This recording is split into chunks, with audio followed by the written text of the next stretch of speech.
This episode of An Unexpected Podcast is dedicated to the memory of Arwen the Snuggly. We miss you, girl.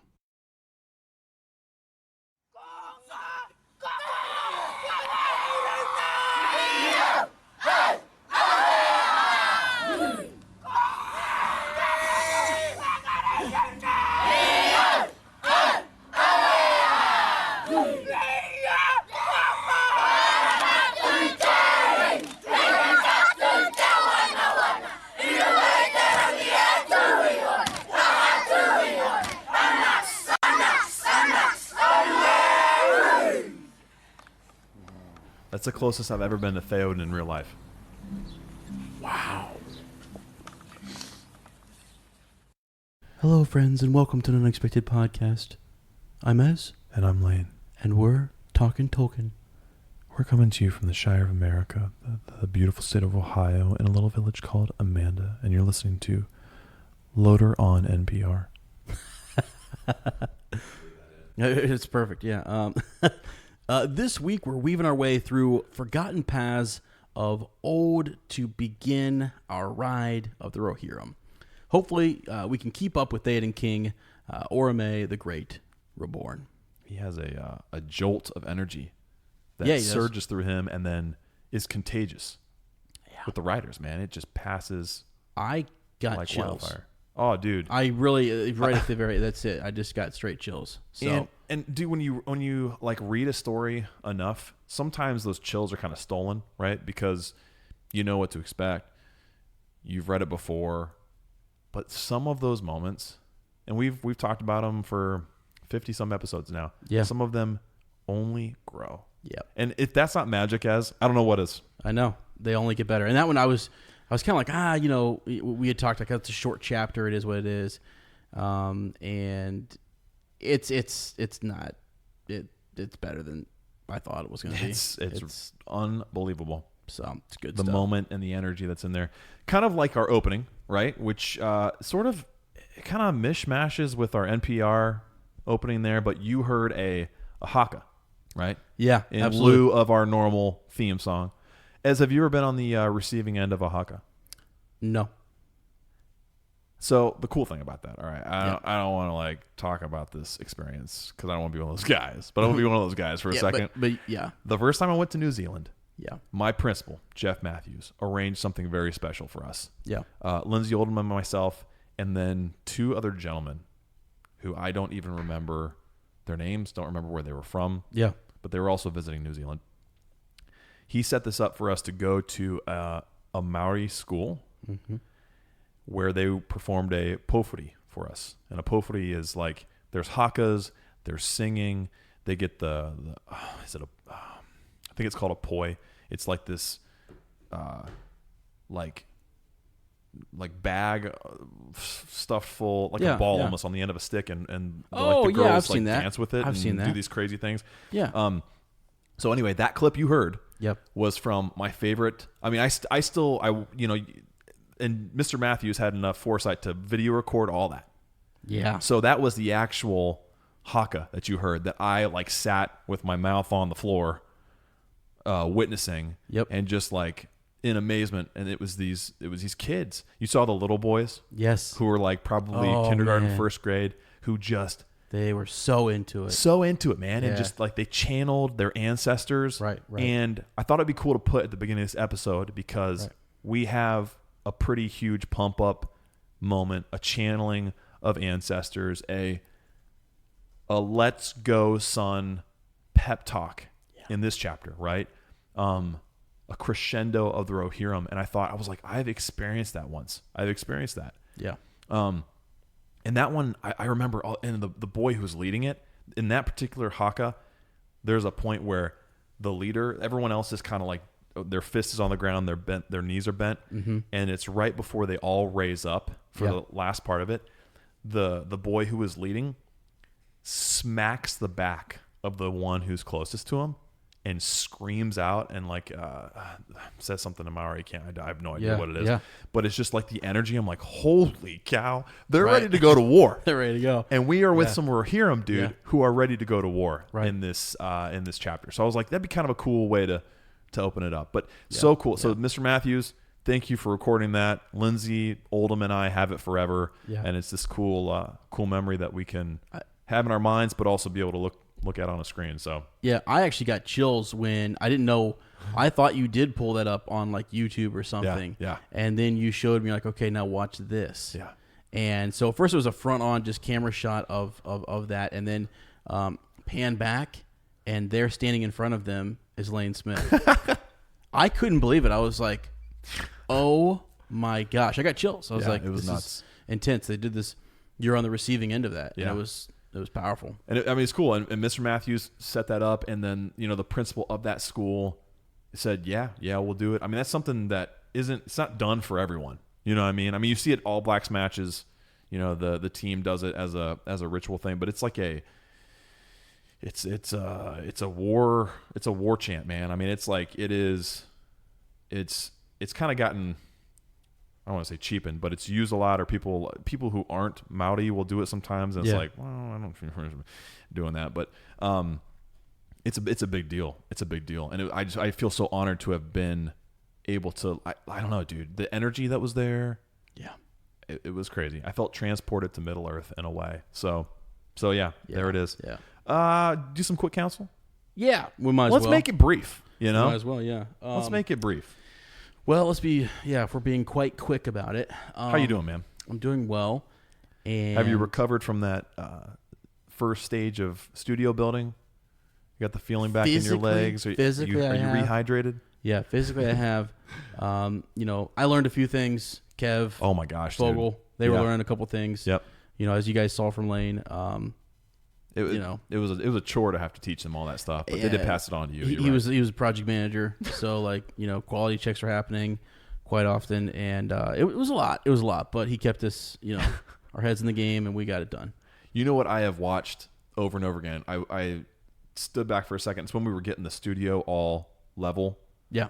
Or right, level and plumb or whatever it is. Yeah.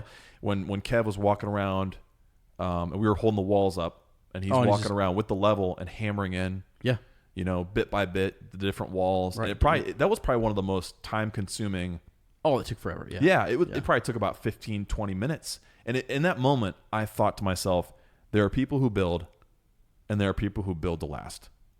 Yeah. Like we probably could have gone in there and done that. It would have taken 4 weeks to do what we did in a day with the guidance of Kev and with the help of David. Right. But what he did there, the time he took to make sure everything was, I mean, he discovered in the process that our garage isn't actually level. Yeah. Right. Like the room is level, but the garage isn't. Like, he was thorough, very thorough, yeah. and making sure everything was sound. Yep. And I don't know. Attention to detail was huge. Incredible. So it was great. It was great. Summer's going good for you? Yeah, summer's going well. We're getting ready for a couple weeks. So I'll have the school year fired back up again, which is crazy. But I said this in Further Up, and I mean it. Like, there's a lot of good things to look forward to in the rest of this year, like events and, even for me, like movies, TV shows, friends, meeting up with people. So I'm actually really excited going forward. So I think it's going to be a good, strong sort of finish to 2019. Well, we're getting ready for your favorite season, which is flannel season. Flannel season, guys. Right? Fall starts to cool down a little bit. Were you in heaven when it was like high of 70 a couple days ago? Like last week? Oh my gosh. Actually, all of this past week was beautiful, wasn't it? It was great. It was great. I was out there in my flannel shorts and I was just really, living it up, quite frankly. So that's your dad. Yeah. But how about you, man? You guys doing well? Life's been good. Yeah. Girls are growing every single day. And it's like every day is something new. It blows my mind. Like Winnie's starting to spell her name, and she is. I don't know, the way she lights up when she loves seeing you. She loves spending time with you. Yeah. Reading about Chewbacca. Oh my gosh. She wouldn't let me move on past the page. Like we got to the Chewbacca page. Yep. And as she calls Chewie, Chewbacca, and I kept trying to turn to the next page. I'm like, oh, nope. Yeah. Back to this page. And I was like, well, there's Chewbacca. There's Wicket. And then I would go to move the page again. Nope. She goes back. She just stared at it and just loved it. She gave him a couple kisses. Yep.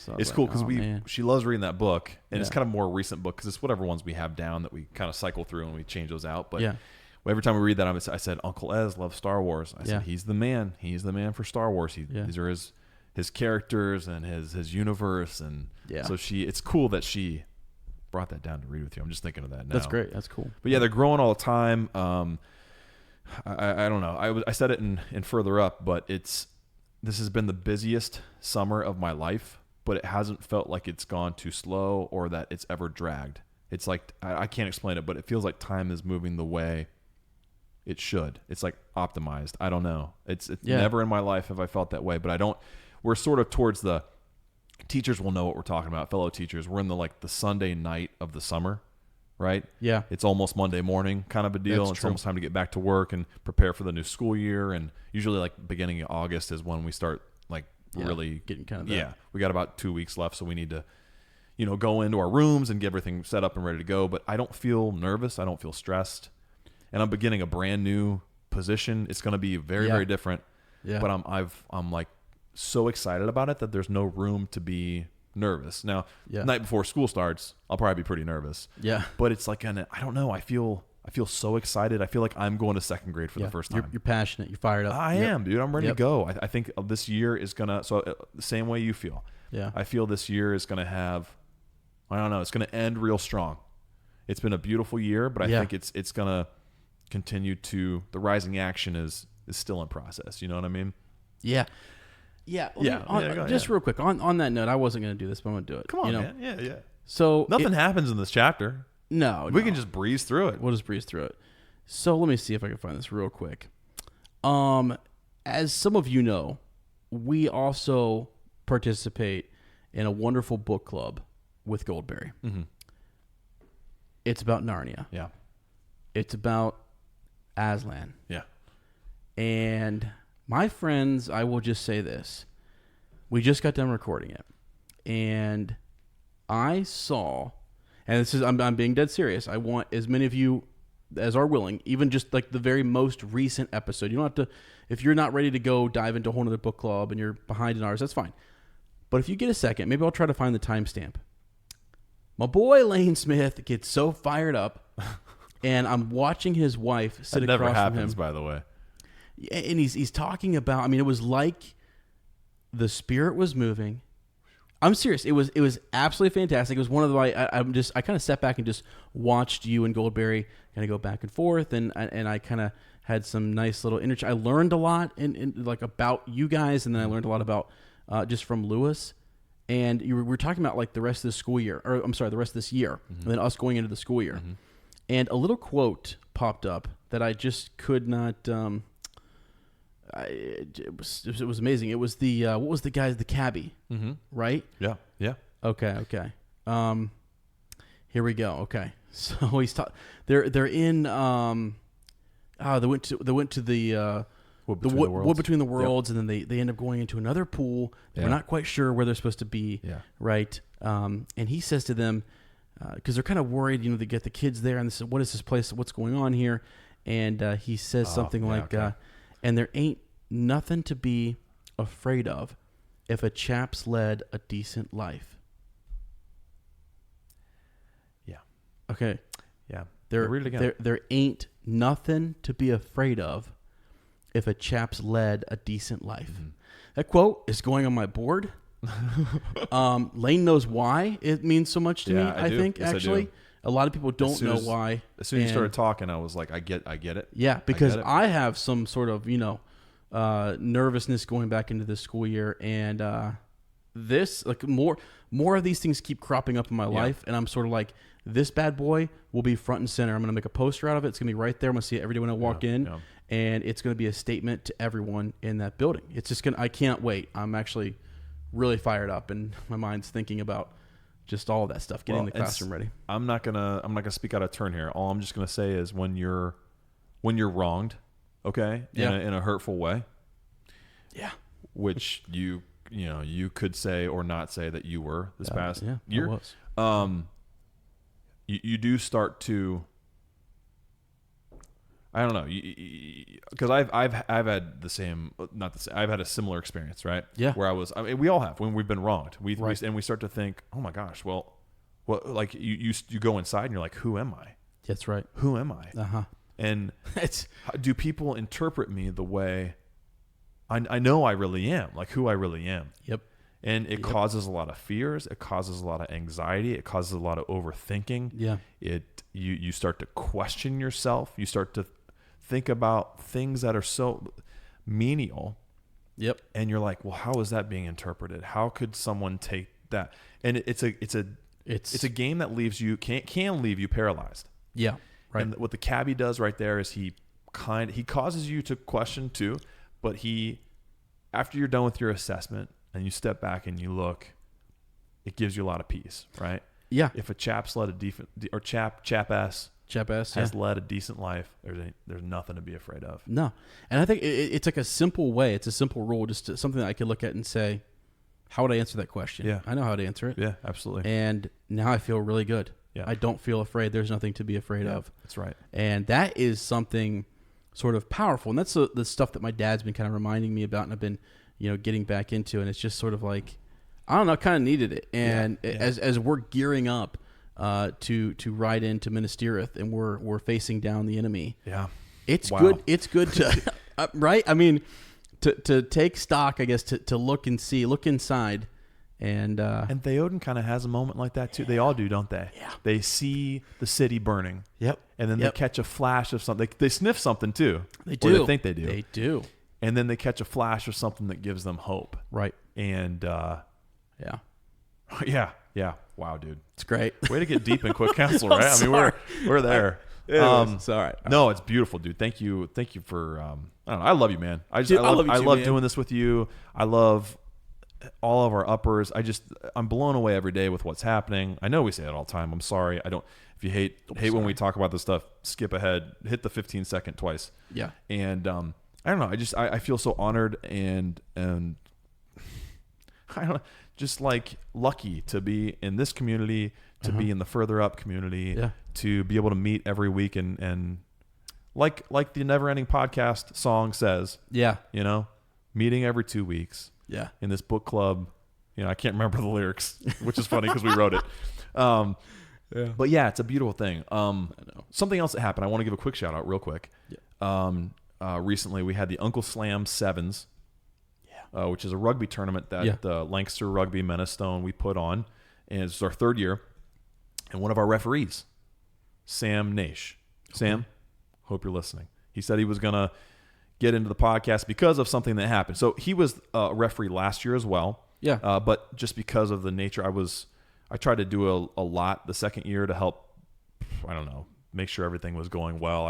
It's a tournament I want to have every year. I want to ensure that every player, every team has a good time. Right. Feels good. Yeah. Mm-hmm. Yeah. While keeping it small, like all the sevens tournaments, they keep growing and growing and growing, like 30, 40 teams and men's division, women's, youth. Right. And I kind of like that it's small. I want to keep it small, and it just kind of feels, intimate and fun that way, more like a hangout than a tournament. So anyway, I didn't get to talk to him much last year. Mm-hmm. This year, I didn't do as much. I kind of stepped back and I was like, we're not going to have concessions. Mm-hmm. We're not going to do this. We're just going to go out there, play rugby, and have a good time. And talk to each other. Right. So we need to talk to each other. So anyway, started talking to Sam. Day progressed on. We're checking in and out. He's kind of he was sort of like the head referee. He would talk to me the most. In between matches, they were over in the referee's tent. Rugby in the summertime, you start shedding layers. Okay, so they were all shirtless. Yeah. And I didn't have any pants on. It was probably blazing hot. It was terrible. It was really hot and humid. And I noticed something on his shoulder. Yeah. I see a tattoo. And I go, okay. I notice and this, you could tell he's had this tattoo for a long time. Sort of blurred, circling elvish runes. I'm like, I know that script. Wow. And then in the middle, an eye, lidless, wreathed in flame. Wow. And around that, a ring. And I'm like, okay. And Sam is Kiwi as well. But I didn't want to assume just because he's Kiwi, he likes Lord of the Rings, right? I'm sure Kiwis don't like that. Yeah. It's like how if you live in Ohio, you must be a Buckeye fan. Right. Wrong. Go blue. Right. You heard it here first. Yeah. But anyway, I was like, Sam, it's a dope tattoo, man. I was like, what are you a ringer or something? You like Lord of the Rings? He goes, oh, yeah. I said, that was like Tolkien's first cover. That was the one that he drew, that he had on the first editions of Lord of the Rings. He was like, He was like, yeah, man. I'm not going to try his accent because Right. every time I try, it's awful. I don't want to insult anybody. Yeah. And he was like, yeah. He said, not a lot of people recognize that. I said, well, I love Lord of the Rings. I said, me and my buddy, we do like a book club podcast. I said, if you ever want to send in your Tolkien story, I would love to read it. I said, it's so cool finding, I said, figured, you know, you live in New Zealand, so yeah, you probably like Lord of the Rings, but it's so cool. I mean, that's a legit tattoo, man. Yeah. So I want to give a shout out to Sam. He's a great guy. Nice. Can't wait to read his Tolkien story someday. Good. Yes. And then want to give another shout out to Chase McKinney. He has been doing these hashtag Sunday shout outs. Shout out Sunday. Which one is it? Yeah. Yeah, that Both. one. And just highlighting all of you guys, uppers. He takes his time every Sunday to write, man, sometimes a couple paragraphs. Yep. About people who are in the group, who are in the book club, who are in the listen to the podcast and participate on the Facebook page, and just highlights who you are as a person as he knows you. Yeah. And he's going through everybody. Yeah. It's an amazing thing. So let's give a shout out to Chase first of all for he needs a shout out Sunday too for being a constant encouragement, a positive force. He's gotten kind of the nickname as Eomer. Yeah. Right. For the horse lords of Yes. the South down there in Texas. Yeah. But to me, I think he is a real life embodiment of Samwise Gamgee in my eyes. He has always, from the very beginning, been so kind to us, been so kind to everyone in the group, offers constant encouragement, offers to help out in ways that we welcome. And I don't know, dude, he's a creative, he's a cosplayer, he's an intellectual, he works in counseling and mental health. He has his own podcast, Reframed Podcast, which is awesome. And he's always looking for collaborators there. And like, there's something to be said for people who love to work with other people. Yep. And Absolutely. he's definitely that. So Chase, I appreciate you. Thank you for doing that. I love you, man. And also thank you. What he did this last Sunday is he posted for R1. Yep. And dude, it's crazy because he and he messaged me, and I said thank you so much for that. I said that means a lot to me. I said she's been on our hearts more, even more so recently. Yeah. I said it's been about a year since she passed away, and he said August 1st it'll be a year. He knew the day, right? Yeah. And so anyway, that meant a lot to me, meant a lot to us, and I don't know, fantastic man. Okay. And I'll stop rambling and let you. Well, I just have one thing to say about Chase. He is a chap who has led a decent life, There you go. and that's all there is to it. Yep. So, there you go. all right. Yeah, beautiful man. And he is also. He said I can announce it. He's coming to the long expected party with his wife and daughter. We can announce that. He's coming. Okay, let's So go. the list just keeps growing, guys. Add your name to it. Yeah. Come on out to Amanda, Ohio on September 21st. That's gonna be exciting. I think there's only about 90 people coming, so Yeah. No big deal. it'll be standing room only in my yard. Yeah. Which is huge, by the way. We're actually thinking year 3 might have to be in the field, right across from your I think yard. you've had that idea, man, renting out that cornfield. Oh, absolutely. Just talking to the farmer and Hack saying, down the corn. And, "Here's what's up." yeah. So Can we lease it for a day? yeah. All right. Well, we have lots to drop on the old eaves. We got a little. We're actually recording on a Monday, and we thought some news would come out today. It actually came out yesterday, so this Yeah. is perfect. Thank goodness. Now you're hearing this on Sunday, so it's a week old at this point, Right. but it's fresh to us. So Yes. we get these genuine. And it is. Don't you think it's easier when when news is fresher and we record right after? Yeah, I I do, feel yeah. like we haven't had as much time to. It's more instinctual. Right. We haven't been in the group looking at everything Yes. else too. Yes. Which, by the way, we love that. But then it's nice to. I think fresh, sort of raw reaction sometimes is great. And I'm an idiot, so I can't really think for myself. So when people start giving their opinions, I'm like, oh yeah, yeah. Yeah, But sometimes if I'm allowed to like struggle to think of things, Yeah. Yeah. we get some crazy ideas, and that's Right. good. Mm-hmm.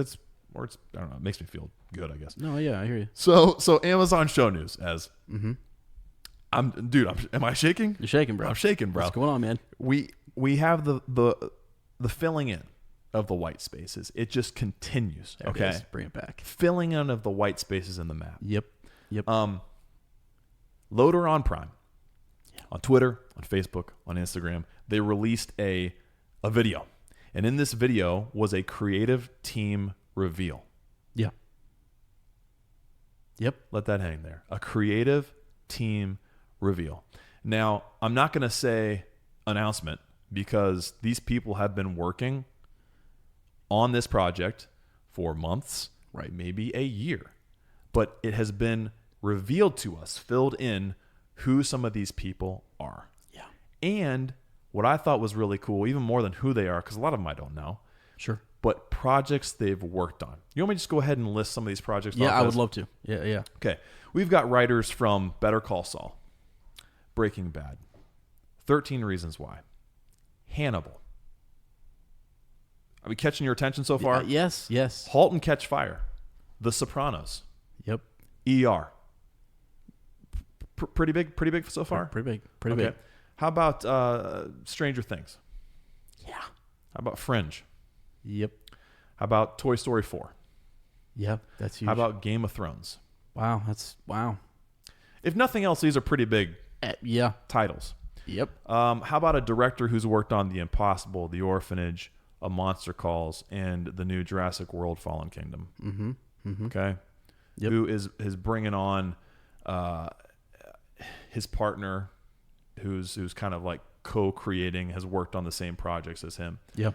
How about individuals involved in the production of Game of Thrones? Yeah. Westworld, yeah. The Leftovers, Mm-hmm. Boardwalk Empire, Yep. Pretty The big. Pacific, Star Trek Beyond, 10 Cloverfield Lane, The Aviator, The Departed, Star Trek Into Darkness, Avengers: Age of Ultron. A costume designer who's worked on Crimson Peak, Edge of Tomorrow, Suicide Squad. Yeah. Which Suicide Squad won, a bunch of awards. Visually stunning, right? or A lot of people didn't nominated, like the movie, but it looked amazing. Yep. Sleepy Hollow, Pirates of the Caribbean, Dead Man's Chest, Star Wars: The Last Jedi. Mm-hmm. Yeah. The Avengers, Super 8, Yep. The Revenant. Let's add on to that. Okay, let's add on to that. Okay. Tom Shippey, Okay. Yeah. All right. biographer of Tolkien. Yep. Let's add on to that John Howe, Uh-huh. artist, creator Yep. from the Lord of the Rings trilogy, who created so many of those iconic images, so many of those iconic pieces of armory, swords, weapons, buildings that we have fallen in love with, especially pertaining to Numenor and men. Mm-hmm. Right? Mm-hmm. Narsil and Anduril, created by him. Wow. Okay. Wow. So some really heavy things, especially tying it into like Numenor in the Second Age. So one thing I want to say, I'm sorry, I'm like legit, I'm jittery right now, is I am impressed by not only like the status of all those projects, but the diversity in those projects. Breaking Bad, ER, The Sopranos, like and also great films listed. The Last Jedi, right? That is a great film. I'm going to say it. Great films and great television. Yep. Okay. So the diversity and the spectrum of what's being of projects that these individuals have worked on in the past. And also I love, and I know that TV shows are like this anyway, you have more writers, but I love that it's more than 3 writers. I talked about the showrunners, Payne and McKay, who were also involved in the writing. Right. I mean, like 6, 7, 8, 9 writers working together that we know of. Yep. I'm sure there are other writers below them that are helping craft the story, pitching ideas, working on character development, deciding what characters we need to follow. Yeah. A narrative for this story. So I'm blown away by it. I also loved announcement and revealing of this creative team aside, I loved how the video felt. Yeah. Oh yeah. Yeah. There was no dialogue, no words. A lot of it was just shots of these people working and interacting, as well as a list of their credentials.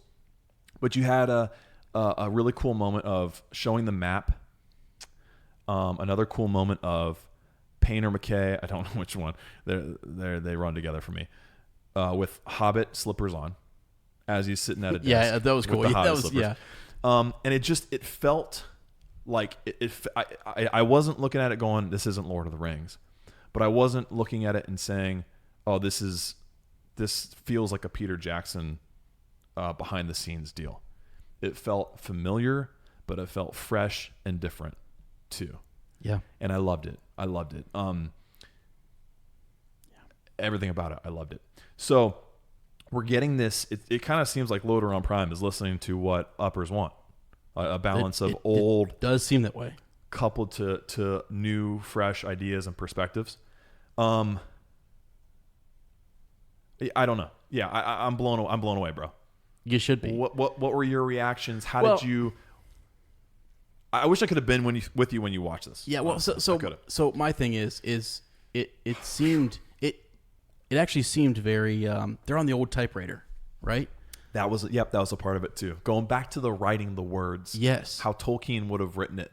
And so that's the whole point. The big Yeah. focus was on the writers and the writing. Yeah. We're making a TV show, but let me tell you that we are focused on writers. And we don't just have one, we have many. And they've done a great many things. Yeah. So also think about this. You're a writer who gets to dive into the greatest writer of all time, his work, and get to adapt that. I mean, that's the only way huge. The only way as a writer you'd want to turn this down is out of total fear of the immensity of what you're going to tackle, right? Uh-huh. And then after you go over that, you're like, I'm in. I mean, this is a gift, man. This is like a treasure trove being opened. Right. Right? I mean, like, what writer wouldn't give their ring finger to be involved in this? Yeah. I know. It's kind of unreal. And you listed off all the big projects and stuff. We talked about how much money Amazon is sparing no expense. They're just like, we're going to go for this. It needs $1 billion. It needs to have it deserves it. Yeah, it does. It's because it's impacted so many people, and it's been such a huge influencing, story in our world that it deserves every penny. Yeah. And so that's pretty big. That's pretty significant. Yeah. The one thing though that is really interesting. It's interesting. I don't necessarily believe this. Is this the criticism you were reading? It's not even necessarily a criticism. Okay. It's actually in an offhanded way. It's kind of a plus here for these guys. Okay. So McKay and Payne and McKay. One and the same. Look at what, like, the credits that they have.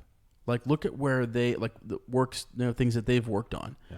And I was reading a couple articles, and it starts off as almost like sort of a criticism of them. Okay. That they haven't worked on much. Okay. There's not a whole lot. We don't know a whole lot about these guys. They're not names we're used to. And then you surround them with this crazy.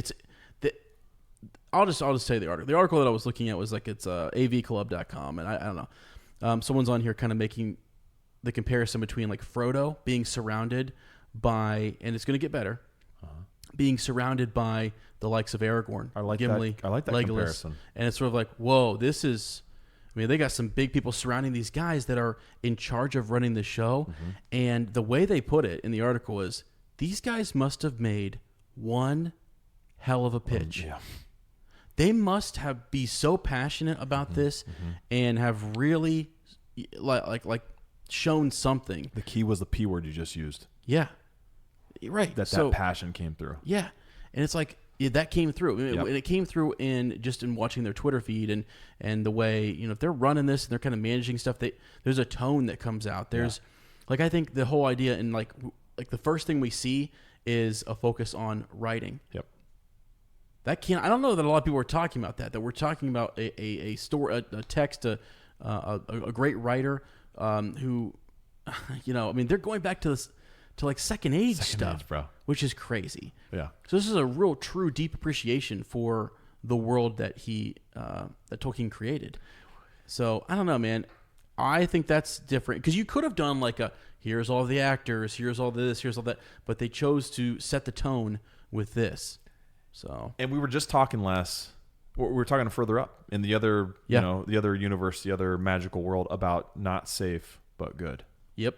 What they're doing here, I think we're all excited about it. Yeah. But for them to say, we're going to go second age, we're going to get the rights, and we're going to go there, that is not a safe move. I'll tell you what a safe move is making the young Aragorn show. Mm-hmm. Yeah. Is doing a show that bridges between Lord of the Rings and The Hobbit. Yep. It's not safe what they're trying to do, but everything I've seen so far, and they're not paying us, bro. No, they're not. They're or not. Are they? Not No, yet. no, not yet. Not yet. I'm just kidding. But we love you, LOTR and Prime. Oh my gosh, everything they're doing so far, it's not safe, but it's good. Yep. Everything so far, I've gone, I am not gonna be disappointed. What this show is gonna do, and what it's already doing, it's already having an effect on me because I'm curious about the second age. Mm-hmm. I pick up the Silmarillion and I look into it. Yep. I go to these online encyclopedias and look at, okay, what actually happened in this age? Yeah. All right. What are these trees about? What are the Silmarils? Like it has me curious and already digging into something that honestly, a couple years ago, I was like, I'll probably never read the Silmarillion. Probably won't. I'm not a super curious hobbit. There's a little bit of Took in me, but not much. Sure. So it's already having a positive effect on me. And you're talking about the passion these two guys have, maybe not as experienced as someone you could pick, right? Mm-hmm. And I think of what came from another young filmmaker who didn't have a lot of experience, quote unquote, right? Mm-hmm. I think about Peter Jackson. Yeah. And a film team industry that he built in New Zealand that didn't have a lot of experience. New Zealand wasn't a place, it was a place where you might go to film a movie, but not where you'd go to make a movie. Yeah. Right? Right. And how some Kiwi hobbits, right, took on the task of turning Lord of the Rings into a film and built an industry down there. Yeah. But in the same way, how instead of going back to them, right, because they've been there, they've done that. Right. We're going to go film there, but we've got a different creative team. Yeah. It seems like Peter Jackson isn't really involved. I was kind of surprised, honestly, dude. I was surprised he wasn't in that video. Yeah. I'm surprised there wasn't even, maybe not his picture or something like that, but like at the end or before, like, yeah, you know, with in cooperation with Peter Jackson. You know what I mean? That might seem kind of silly, but I'm kind of surprised because it has been part of the conversation because we know that Amazon has been approaching him and talking to him. Mm-hmm. What that does for me is, and I'm fine now. I'm fine if Peter Jackson's involved in whatever capacity he wants to be. Okay. Because I love Peter Jackson. I do. Yep. And I know, okay, I am guilty of doing one thing. Sometimes I choose to see the things I don't like about The Hobbit more than the things I do like. We've talked about that recently. Yeah. And there are so many things about The Hobbit I do like. And The Hobbit is easier to pick on. The prequels, sure, the sequels, whatever, are always easy to criticize. Star Wars is the same thing. Yep. Oh, yeah. All right. So The Last Jedi was brought up there. Yeah. And I didn't want to go on this tangent, but I'm going to. Go ahead. The Last Jedi was brought up, okay? Yeah. And a lot of people look at that and go, oh, geez. Right. I don't know, man. Scarlet Letter. Right, yeah. The LJ. It's not good. Right. Let me ask you, why, Ez? Why was A New Hope so popular? Why did it change film? Oh. I mean... Same old, or... No, it pushed us. It was progressive. It was... it moved us in a different direction. Yeah. It progressed us. It pushed us. It was different. Yeah. Right? Moved the needle. Yeah. Right. Okay. Last Jedi did the same thing. Oh, heck yeah, it did. In the same way. I'm a huge defender of The Last Jedi. Yes. And I think we've gotten so spoiled with good movies, with good TV, and we're able to just fire off our opinions about whatever. And everyone's a filmmaker, right? And I lump myself into that too. Yeah. You know, there are times where I'm like, oh, I don't know if I would have done that. Yeah. But it's like, that's not my job. That's not my calling. That's not my skill set. Yeah. Right? Yep. And so I think you play it too safe, people get upset. I'm talking about The Hobbit a little bit too. Yeah. But I'm also talking about The Last Jedi. You play it too safe, people get upset. Well, it's too much like the original. You go too opposite the other way, you're like, well, that's not enough like the original. And it's just, I don't know. The fact that someone who has been involved in that is also involved in this makes me feel so at peace and good. Yeah. Yep. You're talking where you got us derailed there. Well, no, because you're talking about Peter Jackson and his involvement, and I would like to say that, I'm I'm a shrug of the shoulders on this. I love him. I appreciate him. Yeah. I think I'm very happy if he comes in some consult role. That's awesome. Yeah. Or if he whatever it may be. We talked about this with Kev during last episode. But I would also say that these guys, kind of like what Kathleen Kennedy did for Rian Johnson in The Last Jedi, is to say, here you go. Believe in your story. Let him see it through to the end and really show us what you got. Because I think these guys will do that. And the fact that he wasn't in that video clip, that montage of creators, shows me that this is the group that we have confidence in. Yeah. We could have Peter Jackson right on the front. We could attach his name somewhere. Mm-hmm. We could link him to this project. But what they've developed over the past year and a half, we feel so good about that it's not necessary. Yeah. His influence is there. His influence is inescapable. Like what he did through the films will be present in the TV show. But we don't have to rely on that. And that makes me so excited for the show, man. Yeah. And so people have to remember, too, these guys are showrunners. Yeah. So they are, they have some writing credits, and, they're producing, essentially. This is what they're doing. They're producing this. Overseeing the whole. Yeah. Yep. So you're going to have people who, like they have a vision. They have this sort of, like, it can look good on paper. It's a great story. It's one thing that Tolkien thought, well, I could never put that into a movie or film. Right. That's going to be, it takes a Peter Jackson to do that. Yeah. Someone who, I don't know. Come on. How many of the people could have done what he did? It's just, no one else could. Nobody. No one else could. And the thing, and the way that he was like Frodo also, I'm sorry to. No, you're fine. He was the one who said, I forget this about him. In those appendices, he says, as far as my thinking went as a filmmaker, I always thought, I can't wait for someone else to turn these books into a film. I'd love to watch them someday. Yeah. That's as far as his thinking. He wasn't even ambitious to make these films. Yeah. So much like a Hobbit. So much like, this isn't my task. I'm not made for this. I can't do it. Yeah. Right? Yeah. It's those kind of people who are rooted in humility who end up creating the best things. It's true. Like passionate fans who they almost feel like I'm unworthy, but I'll step up to it. Mm-hmm.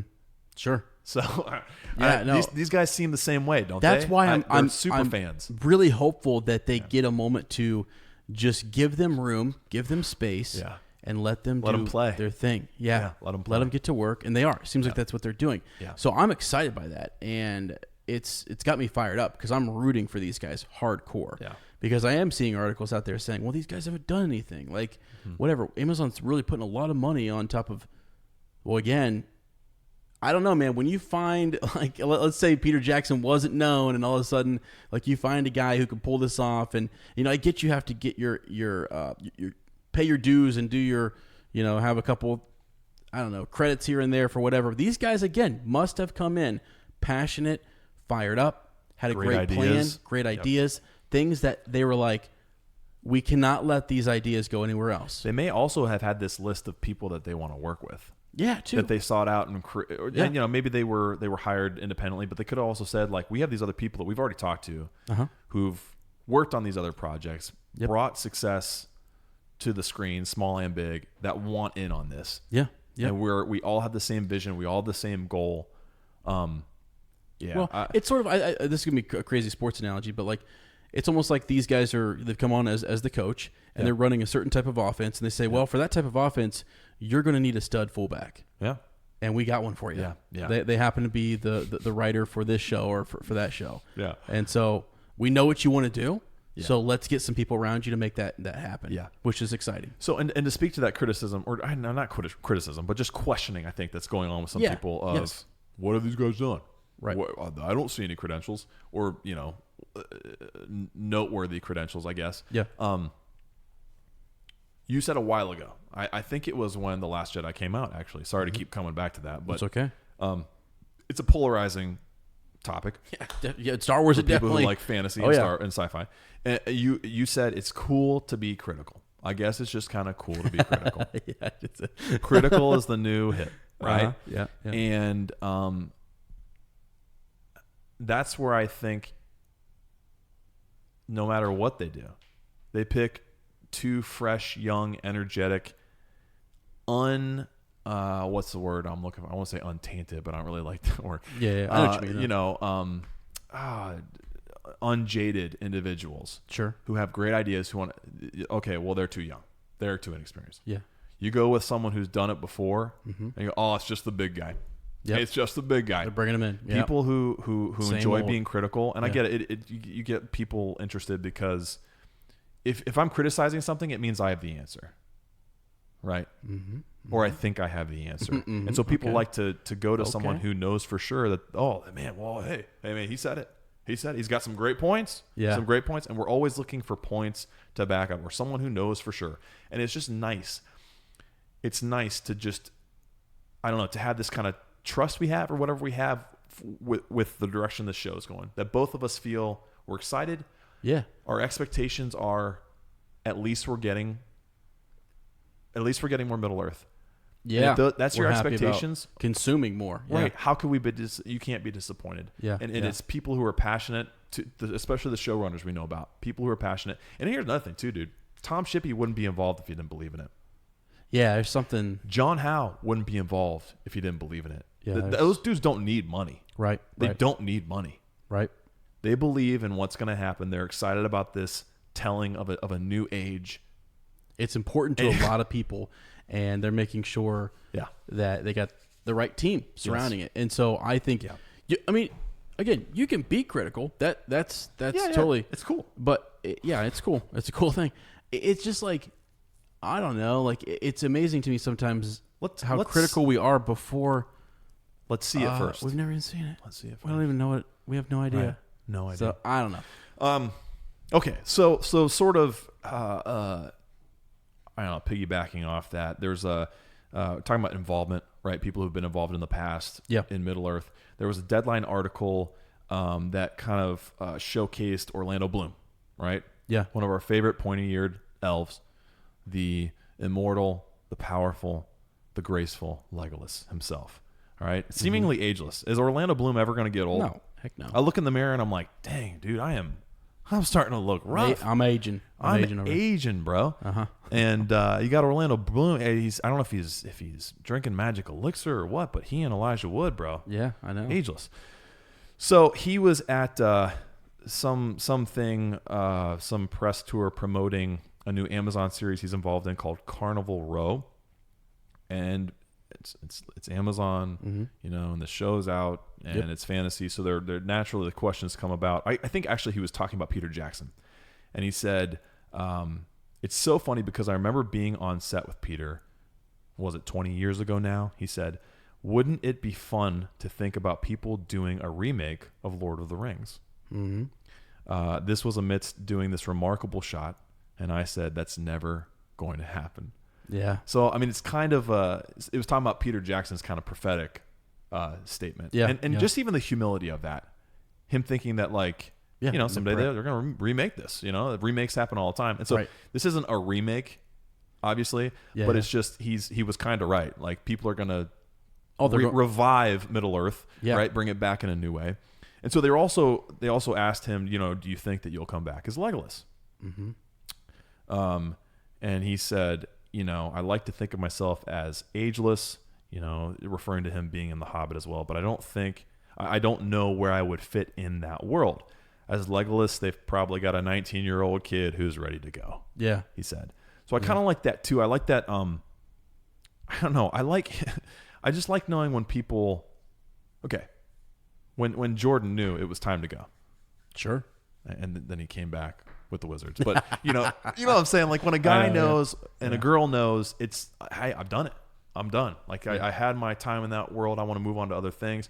Right. I like hearing that from him. So, I don't know. I think that was cool. Who wouldn't want to see Legolas again? I mean, I loved him in The Hobbit. I know that Legolas as a specific character is not in the book, but he would have been around. His dad is Thranduil, and it was cool to see him again. Yeah. Like, how many of us don't have, I mean, either you're in love with him because he's beautiful, or you're fascinated by him because he's just this incredible cool things he can warrior. do. Yeah. And just, I don't know. And thinking about Orlando being a kid himself, like, it was one of his first big movies. Yeah. He was fresh. He was new. Right. I don't know. It's just really cool. Yeah. So it also kind of, this article goes on to talk about, I just thought it was interesting that we haven't really heard this detailed this way, talking about the Amazon series. That it's going to be produced by Amazon Studios in cooperation with the Tolkien Estate and Trust, HarperCollins, and New Line Cinema, a division of Warner Brothers Entertainment. So I hadn't heard the Tolkien Estate detailed as being like in cooperation with. Yeah. Now, it's pertaining to the rights, obviously, for the Second Age and that material, I'm guessing. But it was just kind of interesting that before it was like they were handing it over and saying, okay, here you go. How will they be involved? Will they be involved? I don't know. It's just cool to think. I can't wait for a behind the scenes, series that we'll get eventually into the detailing of how these have been made, because they've been so secretive and kept it under wraps so well that it's hard to tell. Okay, let me see what else have we got here, man. There's just so many good. Are you going to talk about the actress? Yes. So this was something, I don't have the article pulled up right now, but several of you upper spies, you guys are so fast. I mean, I go to our Facebook page to get news. Do you? Absolutely. Well? Yeah. I don't even go looking for it anymore because you guys find it, you post it there. Yeah. It's there immediately. It's usually Phil or Nat and you guys just put it up and it's there. So there was this rumor of an actress that's been cast, and it's unconfirmed. Right. Some people think it might be another show. There's another fantasy show that they think that really there's a character name associated with her too. Yes, there is. Young blonde girl. I don't know her name. Yeah, it's Markella Kavanagh. Okay, there you go. Yeah, and she's a young Australian actress. Okay, there you go. Yeah, so it says she's been cast as a series regular on Amazon Studios' high-profile The Lord of the Rings TV series. So sources have kind of confirmed that. Of course, the studio, no one is saying anything. Right, no one's commenting yet. So about that. What is the character? Do they have a character name associated with her? Oh, they do. I'm trying to scan here. It was fine. not one that anyone recognized. Knew of. And someone said it sounded like it could belong in another show or another universe. I remember someone pointing that out. I think people were saying really what it is it's just a fake name. Right. It's just she's going. It's a code name that her character. And see, I saw her and I thought, hey, Galadriel. Galadriel, yeah. I mean, sure. Right. Yeah. I mean, some elf. Yeah. Right. Exactly. Or some other elven royalty. It doesn't have to be Galadriel. Absolutely. But I looked at her and I'm like, she looks like she could be Galadriel. I don't know.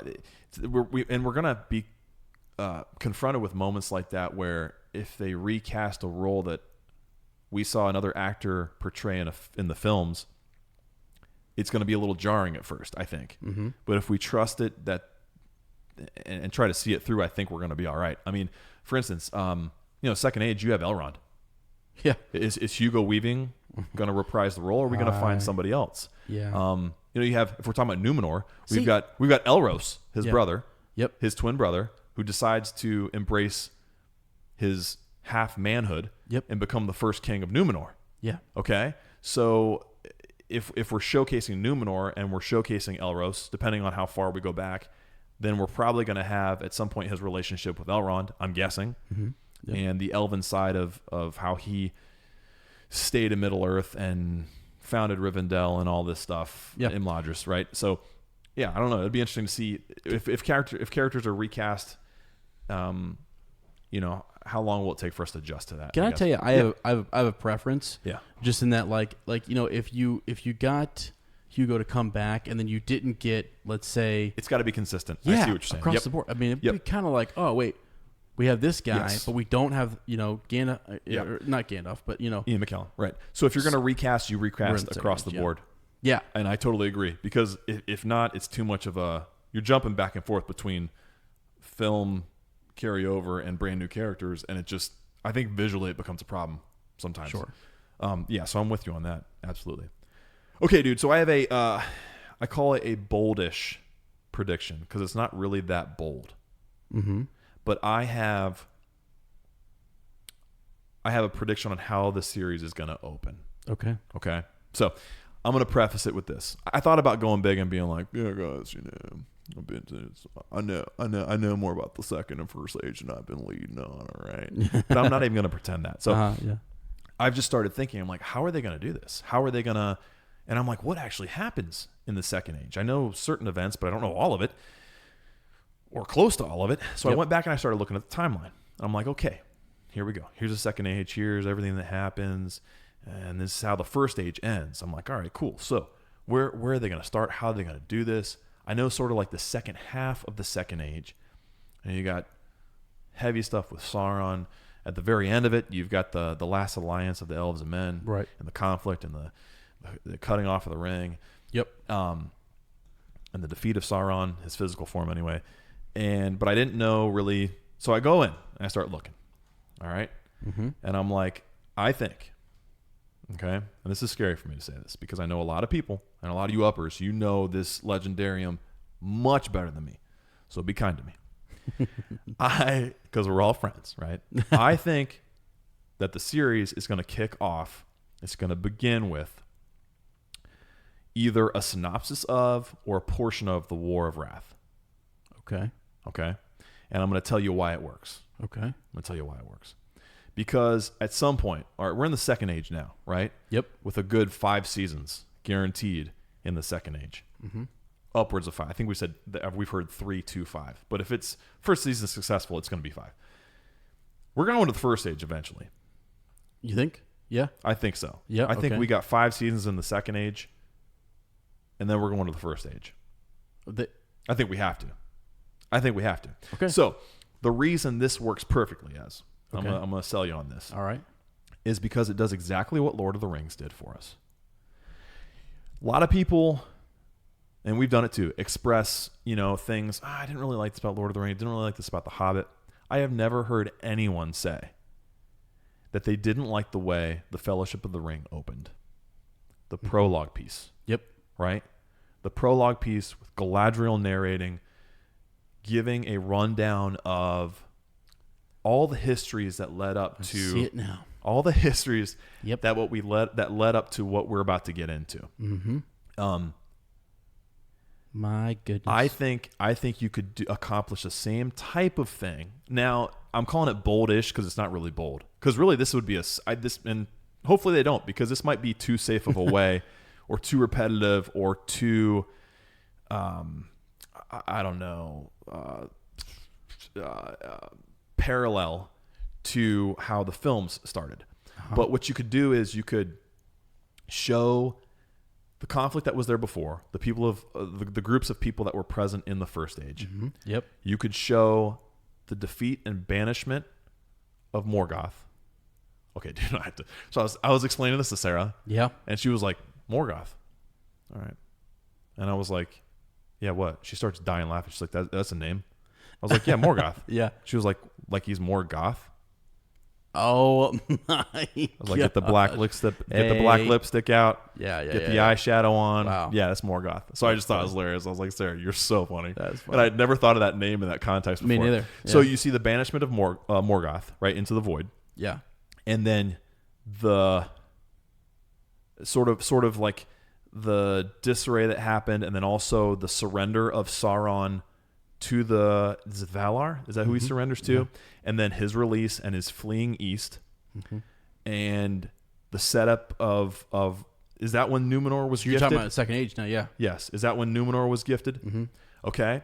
So you could do it in a way that sort of summarizes parts of the War of Wrath and leads into the beginning of the Second Age, and then almost leaves it to where we had it in the films, where there was a bit of a gap of time and then we picked up later. So that bit could be from the fleeing of Sauron, the setting up of Numenor, the island, like the men coming to it being gifted, Sure. right? Sure. And then beginning in earnest with Sauron building Barad-dûr and Mordor. Yeah. So yeah, I know. I like this a lot, because here's what I'm thinking is like, the idea is, in Fellowship. Hear me out. Here. Yeah. So Yeah. the ring is Yes. what we're all focused on. Yes. And so it's like, what would be the focus? And I think it would be evil. It would be darkness. Yeah. And you could say that we thought during the War of Wrath, or during the Great Battle, that darkness was vanquished. defeated. Mm-hmm. Yes. Mm-hmm. But a trace of it yet remains.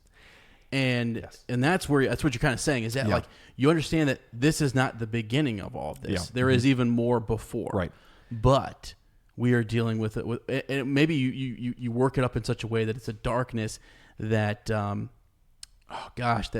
will it's a darkness that like the first darkness is like we understand when you look back that Morgoth is like big freaking deal, okay? Yeah. But I think if you can make Sauron almost as big, if not bigger, like, and look at the control that he had, and look at how limited the Valar were and what they did, the reshaping and the breaking of the, I mean, there's some major consequences. That's right, the reshaping of Middle Earth, too. That happens with all that. Yes. So there's a reason why they can't. Yeah.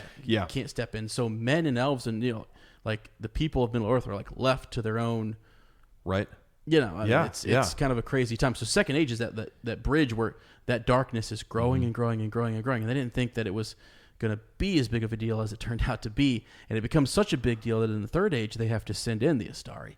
And they guide, like there's, right? I mean, they send in guides. So like that's sort of the big thing there. I don't know. That's what I've always thought is kind of crazy. It's I like what you're saying. I like what you're saying a lot. And in the same way, it kind of what it does at the same time, in the same way that we were, I think all of us felt kind of like teased at the idea of seeing Sauron in his full physical power. Like, who doesn't want to see that? Mm-hmm. Especially after you watch the Last Alliance and that battle scene, and you're like, holy cow, dude, he's got his mace and he's flinging elves and men left and right. And the only thing that could stop him was that blade that Isildur, used to sever him from the ring. Yeah, you're right. Yes. So in the same way we were teased with, wouldn't it be great to see Sauron just do damage? Just go in and at his height. I mean, because with great evil comes the opportunity for great heroes, right? And so to see Sauron at his height, in the same way that to see the ring at the height of its power, we got all these great heroes, right? Because we like cheering for the good guys because they're the best, right? In the Second Age, with Sauron at his height, we would also see these great heroes. And you'd see the drama with Celebrimbor and the whole backstory that we got hinted at in the prologue of the rings, right? For all these different peoples. And then him forging his own ring and the building of his forces. So in the same way that we were teased in the prologue of the Fellowship, here's what I'm getting at, is we would be teased at when we have a series based on the First Age at seeing Morgoth at his height. Yeah. Of seeing Morgoth as, like, you thought Sauron was something, check this guy out. Mm-hmm. So it would do the same kind of thing. It would tease us in the same way, and it could open up just as much excitement for an origin First Age story. Yeah. Let me get me one. I don't know. I know I love that we're going, because there's a lot of show news. This is big. I know. This sorry. is actually a big time for We've us. been talking like. No, I think geez, sorry, dude. No, I think it's fine. Okay, all right. I think it's fine. My what I want to say here is one of my favorite characters, Glorfindel. Right, exactly. Like, you think about, isn't it in the Second Age when he's like sent back or whatever? Yeah. Okay, Heck there you go. yeah. Okay, He's but I sent remember back. seeing that. Well, I was just mentioning the Astari and how they're sent, and the reasons that we can talk later about why they're sent in, what their whole role is. I mean, there's a reason Glorfindel is sent back. Yeah. There's a reason Yeah. that he was a part of the First Age. So he's someone who could, again, a lot of these characters will be, carry over as well. What will you to do tell when those you stories. when but you see man, Glorfindel on screen? I'll lose my I will lose my freaking mind. Will you rip your Glorfindel shirt off? Yeah, I'll just Glorfindel, just go nuts, Ez is out for a few days. He saw Glorfindel and LOTR on Prime. Sorry. But yeah, I mean, so there's just so many cool things that they can do. If anyone has a chance and gets to go look at the timeline of everything that takes place in the Second Age, it's intense, man. Yeah. It's like midway through. What I think would be really cool too is almost like if you haven't studied as much and you don't really maybe know who it is that Sauron is or what he looks like or how he was so deceiving. Anatar. Right, his angelic form-ish, his the light side of him. Could you imagine watching a show where we don't know who the darkness is that's still lingering? Yes. And who's kind of I don't know, deceiving. It just would be kind of crazy to have us guessing about like who is this? Who is Anatar? Yeah, exactly. Right, and so the potential for, and like I say, I'm saying all this right, but I'm not articulating it very well. No, I think it's because I know that the artists who are creating it right now have a way of showing it. If they went this route, Sure. would have a way of showing it that would make sense. You're hearing me talk. You're like, Lane, come on, like what? They're gonna brush over parts of the war. They would find a way. Oh yeah, to make it work and to make it powerful. Yep. And to suck us in. Yeah. In the same way that seeing Sauron's light side would the dramatic opportunity there is off the charts. Mm-hmm. They could do that in such a way that they could trick people who know what's coming. You know what I mean? Like they could deceive in the way that Sauron did. Yeah. Yeah. So, anyways. Wow. Okay. Lots of cool stuff. Well, anyway, we're gonna have to do it like later on, but when we get closer, where this is a foreshadowing of things to come, because we right now are both. You heard me the other day. I had the Silmarillion playing in my car, and I actually ordered like 12 freaking histories of like the histories that I've spent like just several books. $100 on all those, big the volume set. Yep. So yeah, it's gonna take some time to work through a lot of that, but whatever. It's the Never Ending Podcast. That's the new name of. Yeah, it really is. Guys, we're in it together for a long time. Yeah. But let us know your thoughts. Do you have show theories already? Where do you think it's going to kick off? Who are we going to focus on? That's the other thing that people are talking about too. How will we have? Well, it's what Dave and Kev were saying last week, or last time we met a couple weeks ago. They were saying, will it focus on one character? Primarily, will we focus on groups of people? Like what's going to be the narrative for this story? Whose point of view are we going to see it through? I mean, what if we saw a portion of it through Sauron's point of view? Jeez. Him justifying his decisions. That would be fascinating. I don't know. Yeah. Wow. But it's exciting. Let us know what you think. Maybe we could start a thread. If people have we could start reading people's predictions. I would love that. If you would label even to stuff you send into the Bywater Post as in like, plot predictions, like here's things where I think we could go with the show. We will stockpile those, and that's gonna be coming down the line. So I love it because we just feed off each other, guys. It's a good thing. Yeah. Okay. Getting back to reality and the present. Woo. It's fun to think about the future, but let's get back to brass tacks here. Okay. The Tolkien biopic is now available digitally. You can buy it online. You can download it, stream it, whatever. Mm-hmm. The Blu-ray and the DVD are coming out August 6th.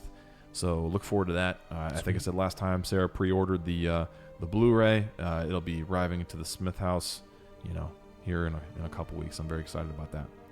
In other corners of Middle-earth, so we talked about it already. We have a studio update. We're making progress. The next step is electrical, which we'll be doing here towards the end of August. After that, we're going to work as many weekends as we can, putting the insulation in. Yep. Drywall. Yep. Trim, flooring, all that jazz. And we don't know exactly what state it'll be in when you come to the long expected party, if you're coming. But we're hoping to have it workable. Yeah, we're hoping to do some recording in that studio with our friends. It might not be fully insulated and soundproof the way we want and everything like that, and have all the furnishings, but we think it'll be pretty cool. Yeah, it'll be cool. So that'll be cool. Yeah. And then just the long expected party it'll be here in no time, September 21st. It's a Saturday. We have people flying in, driving in from all corners of the earth. Let us know if you're coming. If you can, yes, confirm. please. Yeah, please let us know. We're just trying to numbers. Food. We're trying to get all that stuff figured out. It's wow. I mean, it's a bigger deal than. It's what we want. It's a dream. Yeah, it is. It's a dream. Your dad always says this. When we stepped out there into the garage and he saw the studio and he said, I see a dream coming true. Yeah. So. Yeah, my dad, man, I love him. Good. If there's one person in this world who can motivate me, it's my father. He's a decent man. Yeah. Oh yeah. My hero. So anyway, let us know. It'll be an epic day. Made a mental note to say something there, and it's gone. It's gone, baby. Dude, it's that Enochian. It's Hanberry Han. Something going on, man. The frequencies are getting. Hey, that's what it was, man. Yeah, it's the frequencies. Oh gosh. But we have an awesome chapter to get into. Without further ado, let's do it, man. Let's do it. Let's get into the reread. Yeah. So Ride of the Rohirrim, this is a great chapter. It is short, and I was talking to Lane, and I thought, just for our own sanity, I like what we did last time with the last several chapters. Actually, we've really done major takeaways, big discussion, and we still will go through and look at lines, and we still want to pull out some of the techniques that Tolkien used and things like that. Those are always really important. But this one is a short chapter, and there's certain scenes and characters that I know we want to get to. So yeah, absolutely. Quick summary here, just so we can get through this. 4 days into their journey to Minas Tirith, Merry remained hidden among the riders of Rohan. He worried that he had become a burden to the Rohirrim, and he felt unwanted and small. Really, they're not talking to him for a lot of reasons, right? Which is a good thing, Merry, but he doesn't know that, and he feels alone. He feels, Yeah. So while they're, the group is rested, the riders encounter, is it the Wozy? The Wozy? Say that? I was saying Woses. Woses. You were not saying that word. I was. Sniffing to Woses. Is that wrong? I don't know. I thought it was the Wozies. What did Inglis say? I don't remember. So we'll have to look up a pronunciation on that. So, but anyways, they are known as the Wild Men of the Woods. I love the Druidan. Yeah. Love them. They're great. And I've been saying this guy's the chief's name wrong all these years. Their leader. Gone baby gone. Yeah. Instead of that, I was listening today to the audiobook, and I was like, how do you say his name? And they go with Han. Solo. Yeah. No, two Hans. No, Han. Han very Han. I tell you what, though, that is the advantage of listening to audiobooks. If you have a question on pronunciation, Rob is saying it. This book club knows I'm terrible with pronunciations, and I have a bit of dyslexia going on. So, but I love once I hear it and somebody says it to me, I can try. Well, there's some of them I still struggle with, but yeah, I'm trying to learn. Don't even get me started. Brooches. Still, that's me. Steel. Really, if you said both ways of saying it, I would be like, I don't know which one. Was it Richard George who posted? No, Christopher Michael. Yeah. Who posted the link to the part in Indiana Jones in the third one where he's undercover. I want to see the tapestries. Yeah. That's hilarious. Yeah. Right. So, anyways, we come across these, these men of the woods. And they informed Théoden that all the roads to Minas Tirith are actually blocked, save the secret ways. And this is something they were saying in Minas Tirith. They thought that they would not be able to get through because they believed that they were blocked. Yeah. And really, without this group, they wouldn't make it. Right. They would not. It would have been it's the wild the fight would have happened. Yeah. They could have sounded the alarm. It's actually like their stealth and getting as close as they get to mount the charge that they're going to make is key to all of this. Do you think it's funny too how I guess we can talk about this more later, but it kind of parallels Aragorn's path. Mm-hmm. Not many people know about the Druidan. They're in hiding. They've been hunted. Yeah. They're kind of like a ghost-like people. Even when Merry first hears these drums, he's not even sure. He's like, am I the only one hearing this? Mm-hmm. They're kind of ghost-like. They're this sad, in my opinion, sad group of people who've been like mistreated. Yeah. They've had to retreat up into some of these more remote areas because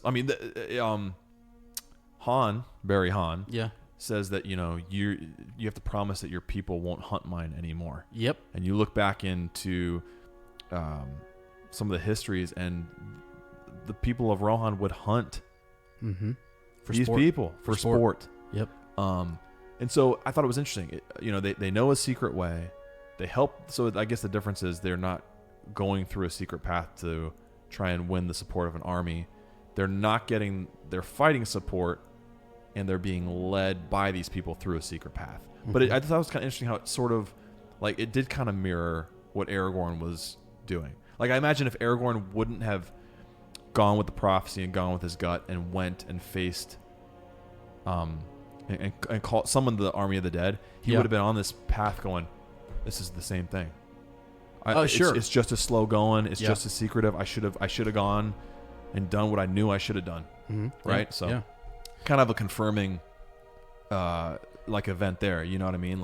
We know that he did do the right thing, and that it's kind of interesting that their paths were sort of paralleled anyway. Right. In a way. Yeah. Yeah. I agree with you. Okay. So let's see. So they get that advice. The riders then emerge from the forest just north of Minas Tirith. The wild men kind of bid them farewell, and they vanish. And actually, the way they vanish is interesting. So, Theoden and his men are kind of upset. They discover 2 dead bodies. A messenger from Gondor, realizing then that Gondor hasn't heard from them. Right. I think this is actually huge because knowing that help is on the way, you would hold out. Like, you know what I mean? You're like, they're coming. I just got to keep holding on because someone is coming. And if I could hold on, you know what I mean? And you know whose actions it would have changed is Denethor's. Yeah, sure. I believe he would have acted differently if he would have had confirmation that Rohan was coming. Was on their way. Because I think that's probably something that he saw. Doom, you just... Right. Yeah. Mm-hmm. Part of the doom that he saw up in the tower with the flashing lights and the Palantir. I think that's something that he saw and he thought, well, it's hopeless. All these roads are blocked. Yep. The enemy has them. And that, the ripple effect, that his decisions based on lack of knowledge, I guess, influenced what he asked Faramir to do. Yep, that's true. And put Faramir in an uncompromising position or compromising position. And then ended up, he almost loses his life. Right. Because if there could have been any coordination, they could have saved that, Faramir's host a little bit, and they could have punched a way through. You know what I'm saying? They could, or tried to not retake. Exactly. Osgiliath. Exactly. I don't know. And then even in that regard, because done it differently, I guess maybe. Well, I'm thinking with Gondor, they might not have known about the secret passageway, and they think we've got to help the Rohirrim, get here. If you had that force in reserve, you could have used it to punch up through. But the other thing is, like you're saying, they could have even just reinforced the walls more and just have waited it out longer. Held this force at bay. It is funny too because that's so ironic because the path that they take was an ancient, Gondorian path. Yeah. It doesn't Barry Han talk about how they thought the Númenóreans ate the rock. They carved so much, they did so much stonework that I love that too. How legends are created and So is Theoden, he's looking sadly upon the destruction of Minas Tirith, and we're gonna leave it there. Suddenly there's a great flash, a great a booming sound. And something happens. So all right, with that, let's hop into this. And like we said, it's not too long, but we'll hit some of our favorite parts and kind of talk about this. I don't even have my book open, so where are we starting at here? We're on chapter 5 here. It's the Ride of the Rohirrim. Get your spurs on, bud, because we're going for a little ride. Oh my gosh! Oh yeah, the art. I always forget the artwork in this book is amazing. Beautiful, isn't it? It starts with Merry in the dark. Can't see anything. He's rolled in a blanket.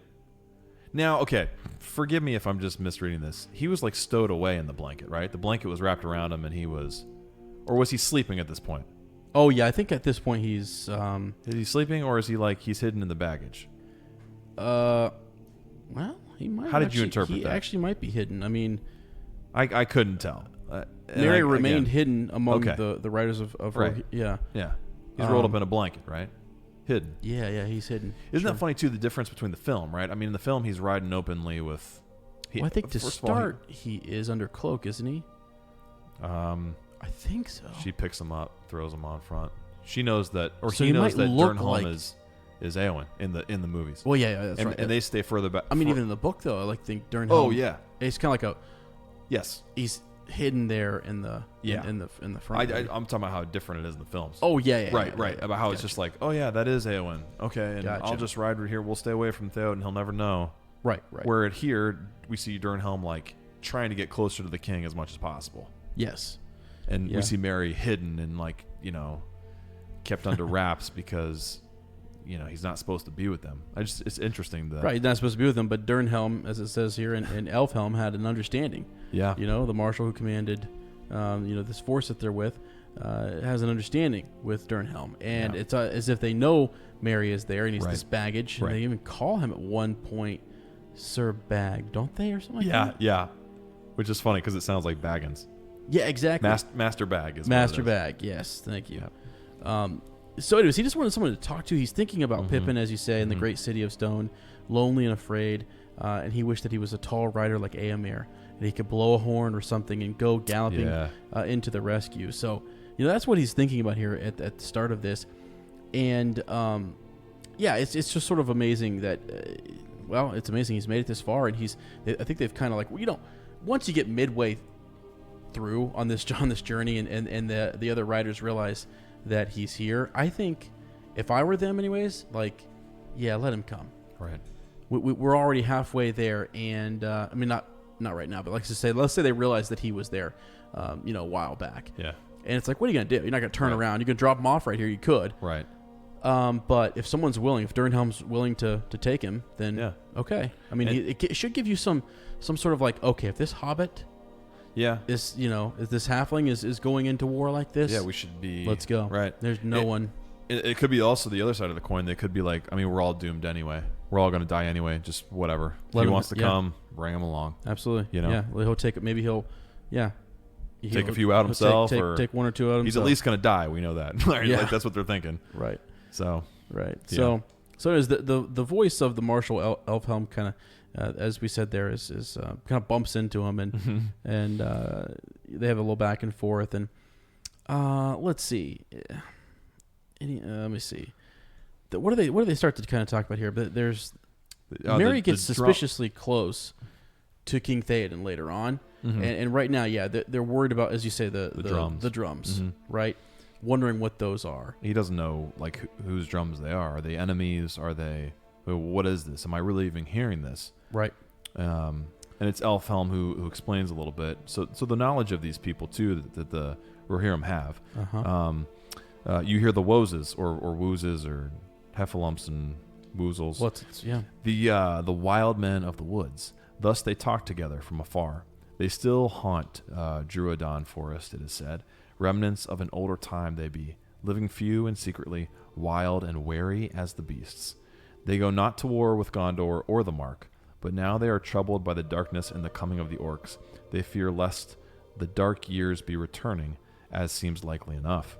Let us be thankful that they are not hunting us, for they use poisoned arrows, it is said, and they are woodcrafty beyond compare.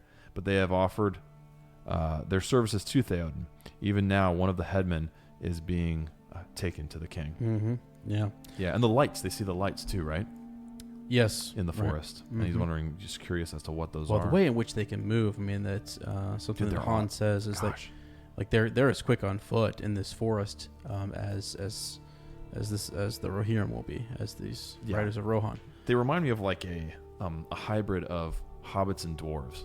Yeah, a little bit. Like they're just they I don't know. They're stout and strong, like the dwarves, and they're sort of more primal, in a way, kind of like the hobbits. I don't know, and they're not real tall. They're sort of smaller, a race, and they're so fascinating because they just kind of come out of nowhere. They do, yeah, and they're so different and.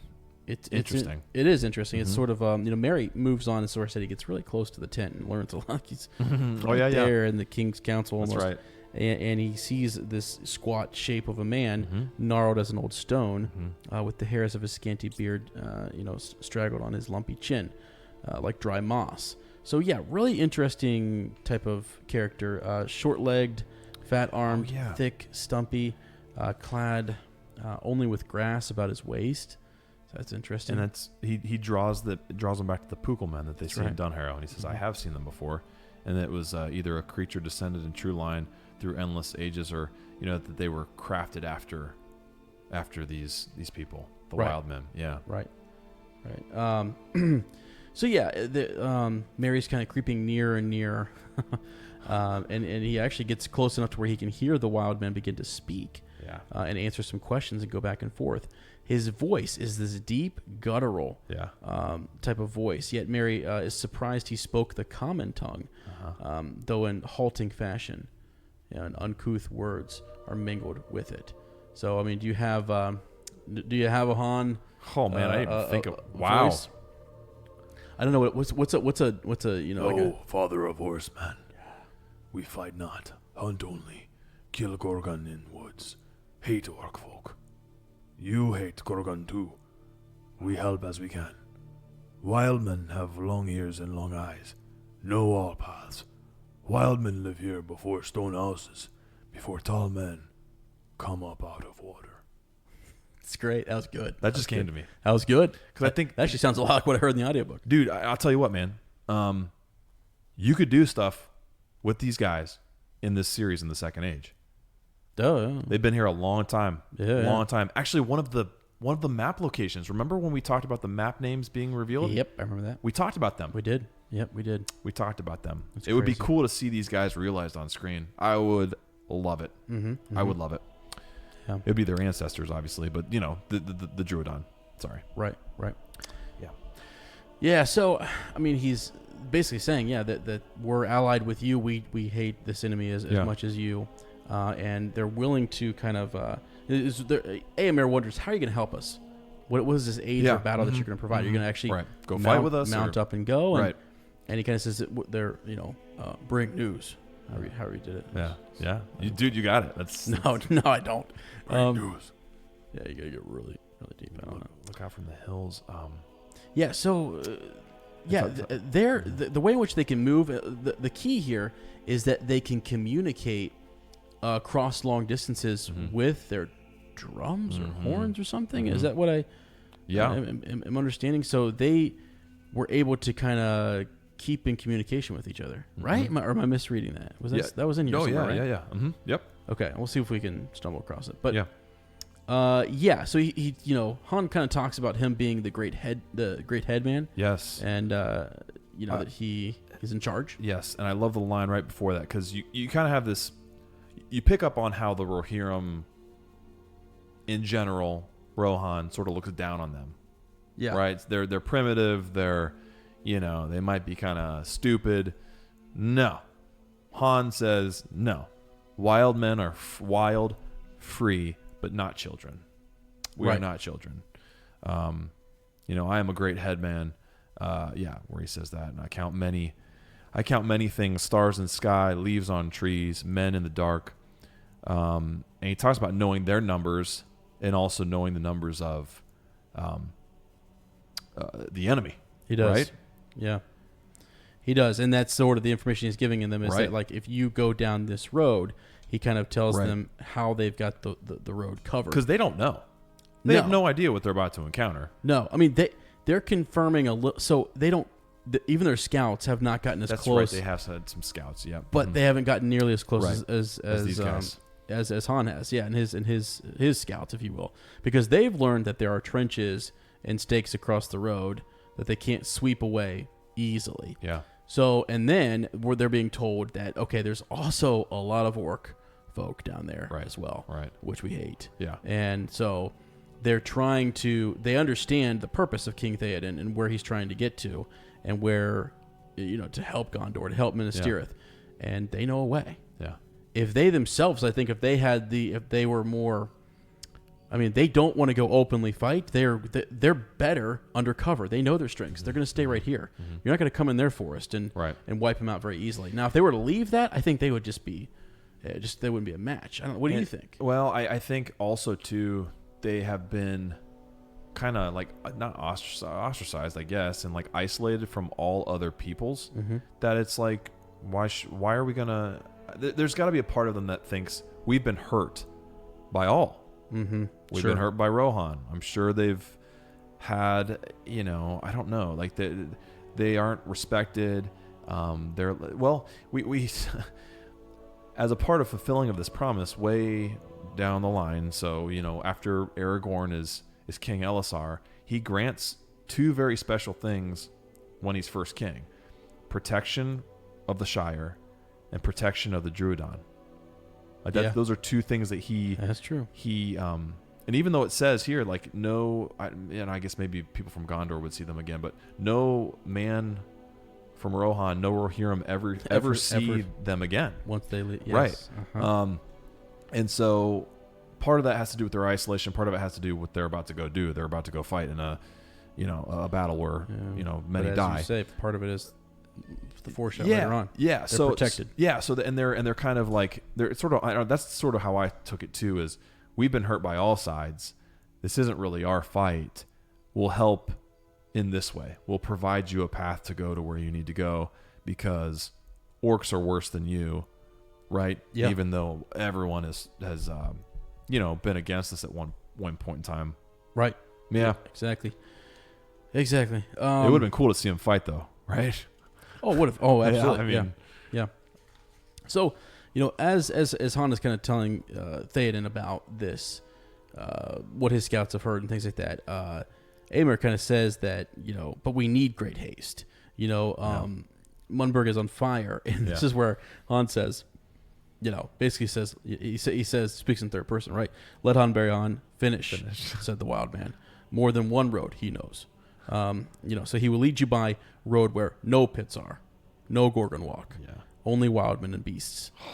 So, and this is where you said, like they believed that, mini paths were carved back in the day, and that they believed that these men ate stone for food. So they were they understood these forgotten paths, this forgotten road, that they can kind of guide them down. So it's pretty cool. Now, what's also neat is the Aemir and the king, when they speak in their own tongue. I always forget that they go back and forth. Rohirrim. And they can kind of converse right there in the open. Yep. Not have to worry about being overheard. Mm-hmm. So now where is it? Don't let me miss it. Where they make their agreement that the men won't hunt them anymore. Yeah, if you are faithful, Hanbury Han, then we will give you rich reward, and you shall have the friendship of the Mark forever. Yeah. And Han says, dude, I don't know. Before I read that, for being in here for such a short period of time, he leaves such an impact. Yeah. Like, talk about maximizing screen time. I mean, like, he every word he says is so rich. Dead men are not friends to living men, and give them no gifts. Mm-hmm. You're doomed, man. And if you die, your gift is worthless to me. Like, just, wow, what a cool way to say that. But if you live after the darkness, then leave wild men alone in the woods, and do not hunt him like beasts anymore. Hanbury Han will not lead you into a trap. He will go himself with father of horsemen, and if he leads you wrong, you will kill him. Yeah. It's almost like we're not really getting it from the way, like, when you just listen and you read this straight through, you get a haste that we're slowing this down, and we're really pulling it apart. That's true. Because really, a lot of this stuff, this back and forth exchange is quick. And actually, it being a shorter chapter communicates that too. Is that they're in haste, they're in a pickle, they're moving quickly, and here is a group that is also seeing a great peril, and here's a way through. Get them through quickly. Let's go now. It's called the Ride of the Rohirrim, not the Council of the Rohirrim. Right. Come on. Oh, man. You remember that chapter, man? How long that chapter is? Yes, I do. And we didn't even... It should have been 3 episodes. It could have been 4. Yeah. So, anyways, so they talk about them going on foot and how he's going to be their guide. Han says that they move quickly on their feet. And he also says that they're wondering about this path and how wide it was. Mm-hmm. They've got horses, and how quickly can they move through? How long will it take? Mm-hmm. What do they say? Then we must allow for at least 7 hours for the leaders, said Aramir. But we must reckon rather on stone. Reckon rather on some 10 hours for all. Mm-hmm. So what you realize later, and I didn't quite get this, but when the leaders get through, there's a delay. You've got all the rest. There's a delay, and there's a wait for the rest of them to come through. They're still, I think, almost trickling through as Theoden sees what he sees. Oh yeah, sure. And he basically says, "I know my men in the back will follow." Yeah, you're right. He gives directions to the leaders. Yep. And he says, "Fill in where you will." Fill in where you will, and it just increases the haste, right? It's like whatever. I mean, it shows how someone like Dernhelm could, she isn't going where she's supposed to. She's over with the king. It's like, what's it really matter? Right. Let's go. Saddle up and ride. Right. Mm-hmm. Mm-hmm. Yep. Okay. So, and they talk about the idea that they wanted to time this up to where it's night. It's to go ahead and let's see, get their rest. They time it up just right to where it says it is all dark, but it is not all night. Said Gon. When sun comes. We will feel her even when she is hidden. Yeah, isn't that beautiful? Yeah. Already she climbs over the eastern mountains. It is the opening of day in the sky fields. I think I know what you're talking about. Later on, Is it later on? Éomer, he's like debating whether they should rest or continue on, right? Because they want to time it at a certain. Yep. They want their attack to happen at a certain time, right? Yeah. Yeah. Well, because they wanted it to come with dawn, right? Isn't that the thing? They Yeah. kind of were working through the night. So, Can you imagine that, dude? Yeah. Like staying awake all night and riding to a place, and then being like, "Hey, sun's rising. Now let's go do the real work and go fight."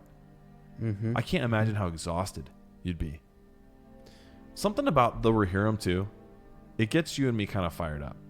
And I think it does forever. Remember when we put ourselves in, in the Rohirrim way back in Two Towers, we're like, where would you have been, dude? What would you have done? What weapon would you have used? Oh yeah. And I think about this here. I'm like, because we're gonna play the clip, man. We're gonna play a Theoden's speech. Yeah.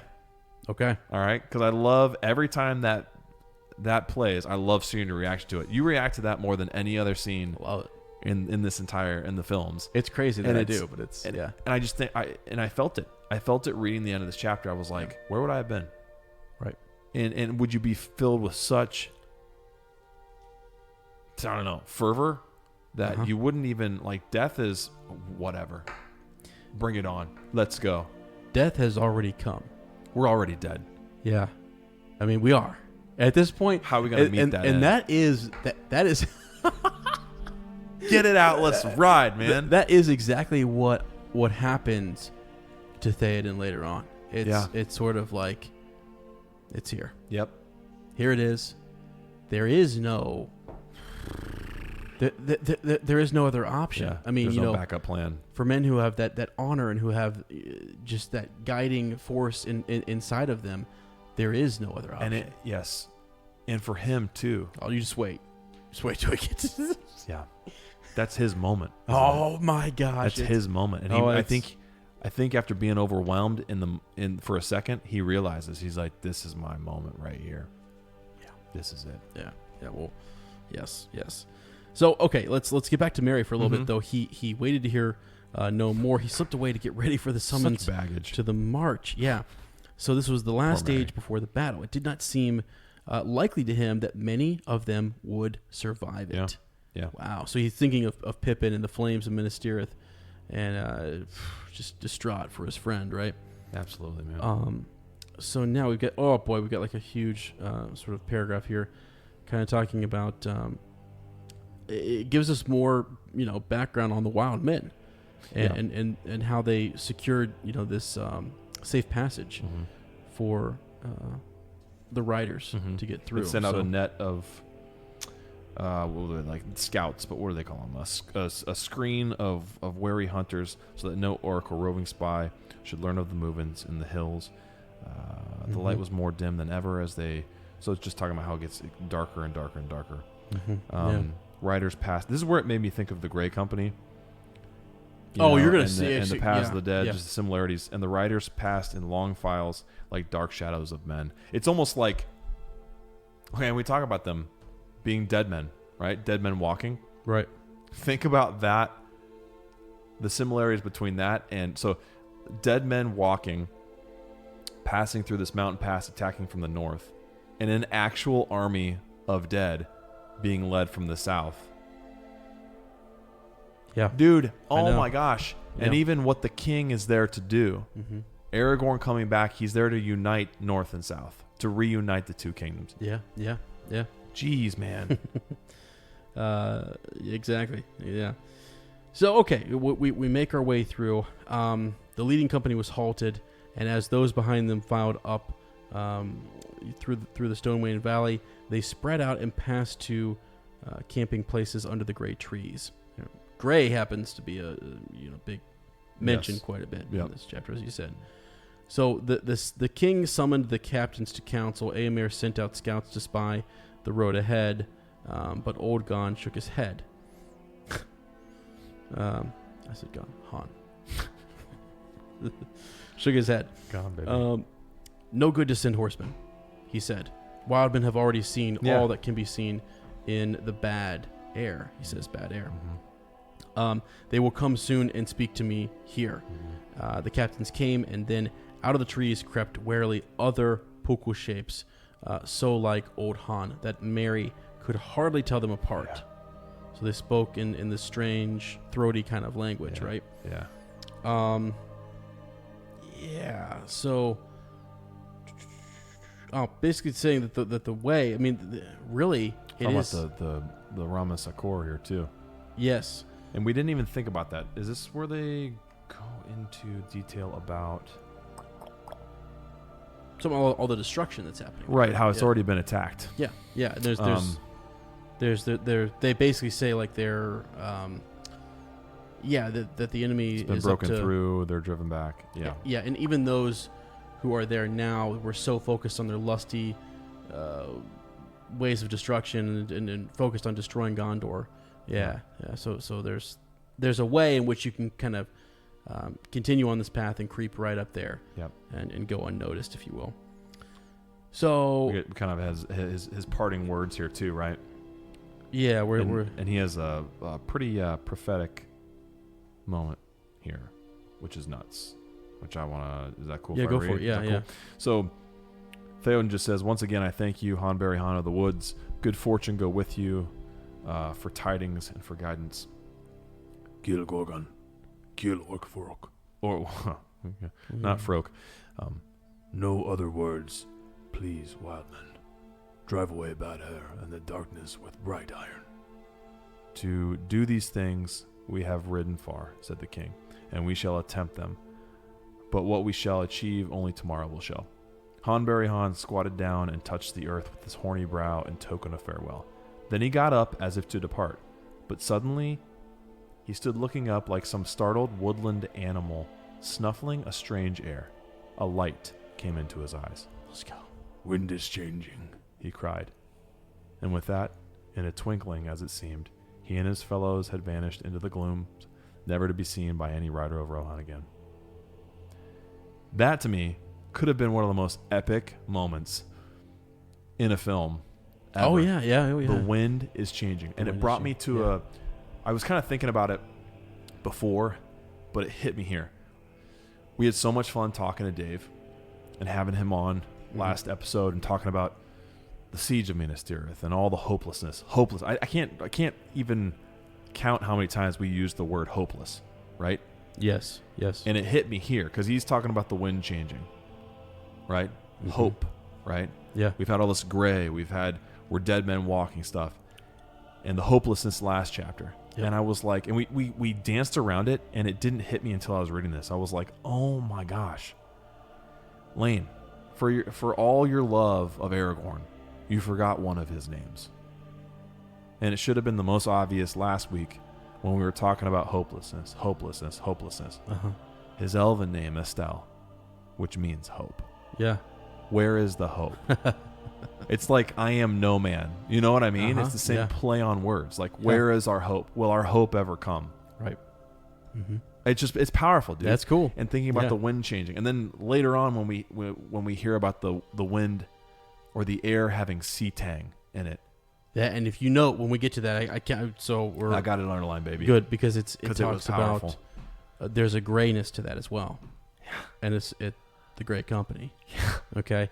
And the sea tang being both them coming by Corsair, but also the return of the Númenórean king. Yes. Like yes. sea. Well, Oh my exactly. gosh. Exactly. Well, and the other thing here with Han before he goes, in a land of darkness, a light came to his eye. Right? Yes. A light came in his eyes. And here's the other thing that Tolkien's talking about too. I think he's pointing out that this man who is, and we talk about it and we forget. We go chapters and chapters of forgetting that Middle Earth is a character too. The natural world is probably the biggest character in this story. Sure, yeah. That's the reason he takes paragraphs to describe a hill, and it's a character who, for his parting, he bows down to the earth and touches his brow to the earth, right? So in tune with the earth that way, and so in tune that by a sniff of the air, remember, don't forget the sniffing. Mm-hmm. A sniff of the air, he can tell that it's not just the wind is changing. That's not what he's saying. No. Right? I No, mean, the wind is changing. Yes, but there's... The tide is about to turn. Right. Hope is going to be renewed. Something cosmic is changing. And he senses it. He senses it before Theoden. He senses it before Eomer. He senses it before anyone in that company, before anyone other than Gandalf, maybe, in Minas Tirith, right? Who the rest of Middle-earth would go, he's just an unimportant, lowly character. He knows what's about to happen. Yeah. He knows that redemption's about to be had. And I think Tolkien's saying something there. I think he's saying the connection to the earth, to the world, the value of that, but how it's unappreciated. This is a really quick aside. I don't want to go down this at all, but my last aside. It's kind of like we talked about Star Wars earlier. It's like the Force is a character, and nature being, this other force that is, Middle Earth. Things. Yeah. So I mean, great comparison. Yeah. So okay, now that Han is gone, they during time Han is gone. Very gone. Han gone. shot out of there. All right. So was Chewbacca with him? I don't know, but I don't know. Interesting correlation with the furriness and the hair and all that good stuff. Wow, what are you doing over there? What are you doing Ready over to there? ride, man. I got my winter fresh in. Yeah. That's what you're supposed to do into a mic, right? Chew gum. Yeah, chew gum. Exactly. People really appreciate it. So anyways, they're moving through here. Basically, Elfhelm says that, look, we know the way, and we know where we're going. They actually mentioned, they give some distance here, like 7 leagues ere we reach the wall of the townland. So even when they come out to the edge of this path, there's still going to be quite a ways to go. So yeah. Eomer then says, I counsel that we rest now, as we said before, and set out hence by night, so that we time our going, that we come upon the field when tomorrow is as light as it will be. So they're hoping to have that moment like we see in the film, where the light is they they're there as it breaks on the field. So then we have what the scouts found. The realization of what the scouts found, right? And who that was? The Aaron Riders? Yeah. Then that Hergon was one of them. Has been killed. Yes. And that the arrow had not reached. Hard to tell because his head was gone, but yeah, I mean, but they're pretty sure. Yeah. The arrow. Right. The arrow. Yeah. And then so Theoden really thinks about Denethor, and that, as we said before, no news, and of our riding, and will despair of our coming, and that's heartbreaking. Yeah. So try to read that line by Eomer 10 times fast. Okay. Need brooks no delay, yet late is better than never. And then the next one. And mayhap in this time shall the old saw be proved truer than ever before, since men spoke with mouth. It's hard. And mayhap in this time shall the old saw be proven truer than ever before, since men spoke with mouth. I think we need a whole episode dedicated to decoding those lines. It's tough. Yeah. I'm not even going to try. Better late than never is what he's saying. Right, exactly. Maybe. I don't know. So fill us in. Exactly. Please. Exactly. Let's see. So as we move through the rest of this here, they move out. These first 2 paragraphs are important. So it was night on either side of the road. The host of Rohan was moving silently. Now the road passing about the skirts of Mindalluin turned southward. Far away and almost straight ahead, there was a red glow under the black sky, and the sides of the great mountain loomed dark against it. They were drawing near the Ramas as of the Pelennor, but the day was not yet come. So they see this like the fires. Mm-hmm. Remember we talked about that last chapter, the pits and the artificial, flame that's there. So that's a little daunting. To know that you. And they were warned about this. They were warned that by the time you get there, the enemy will be on us, and you probably will find our corpses. Right. So, which is ironic because they found that messenger's corpse.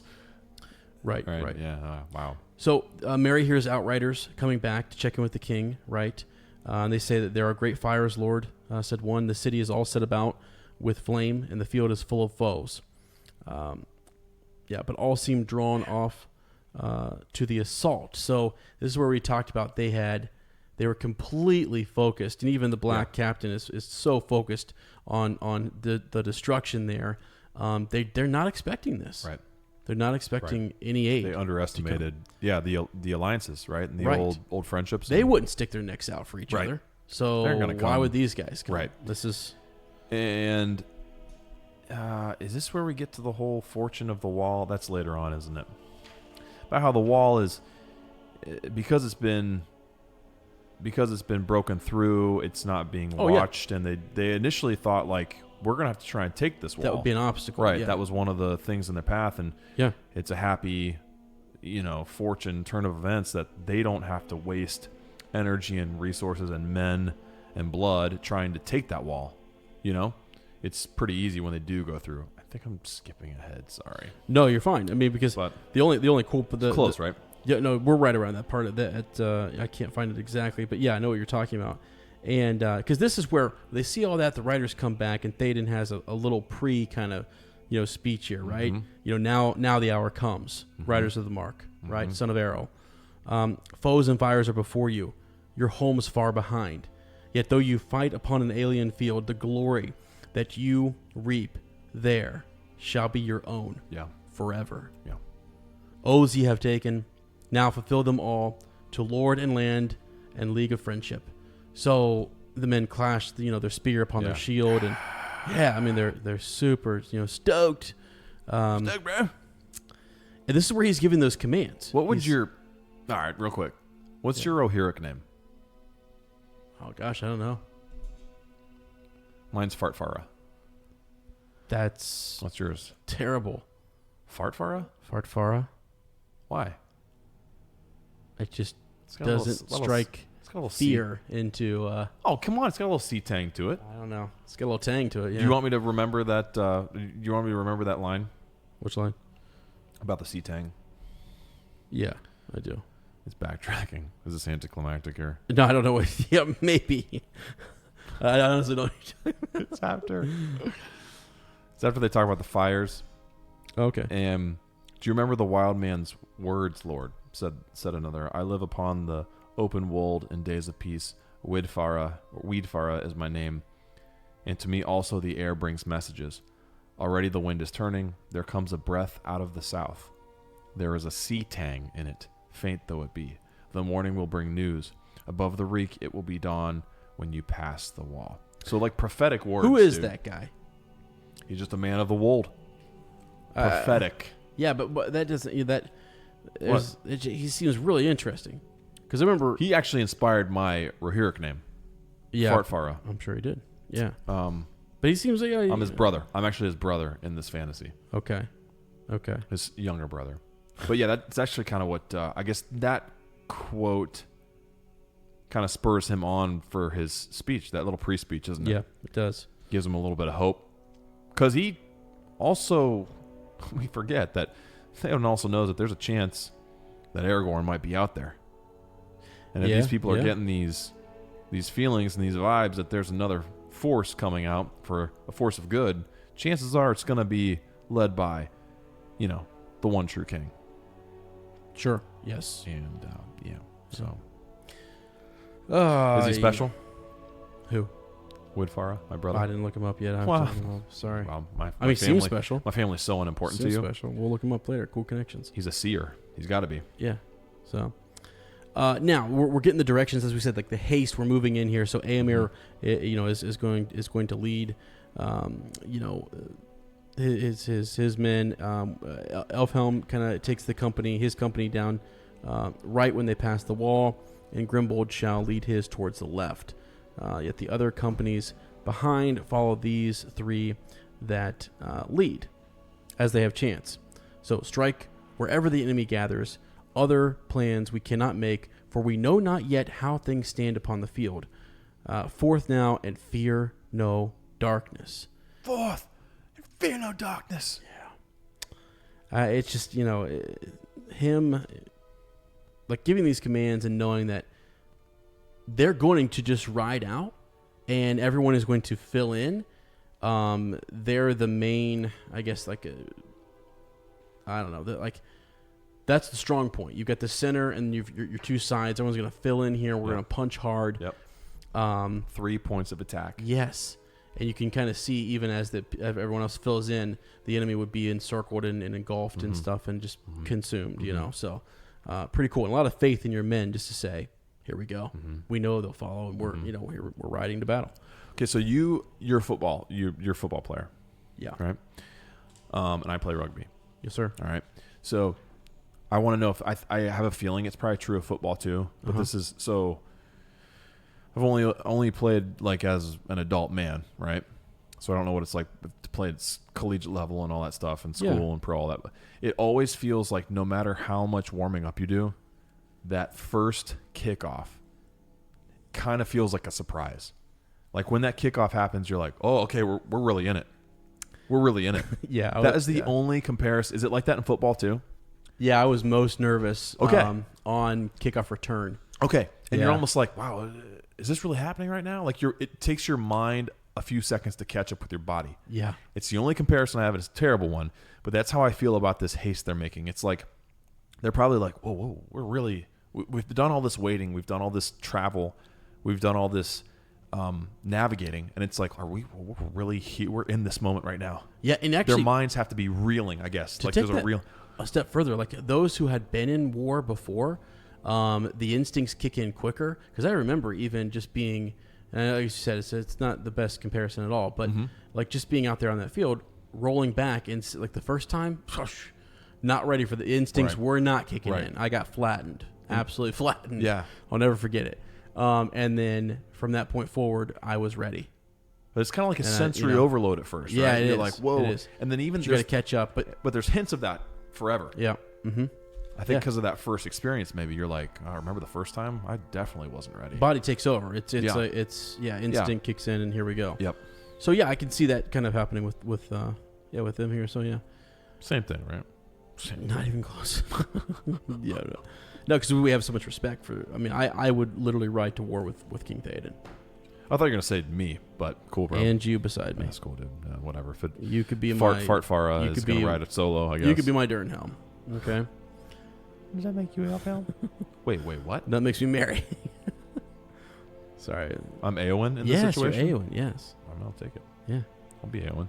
Okay. All right, so let's see here. So it was no more than a league or two, a league to where the outwall stood. They soon reached them, too soon for Merry.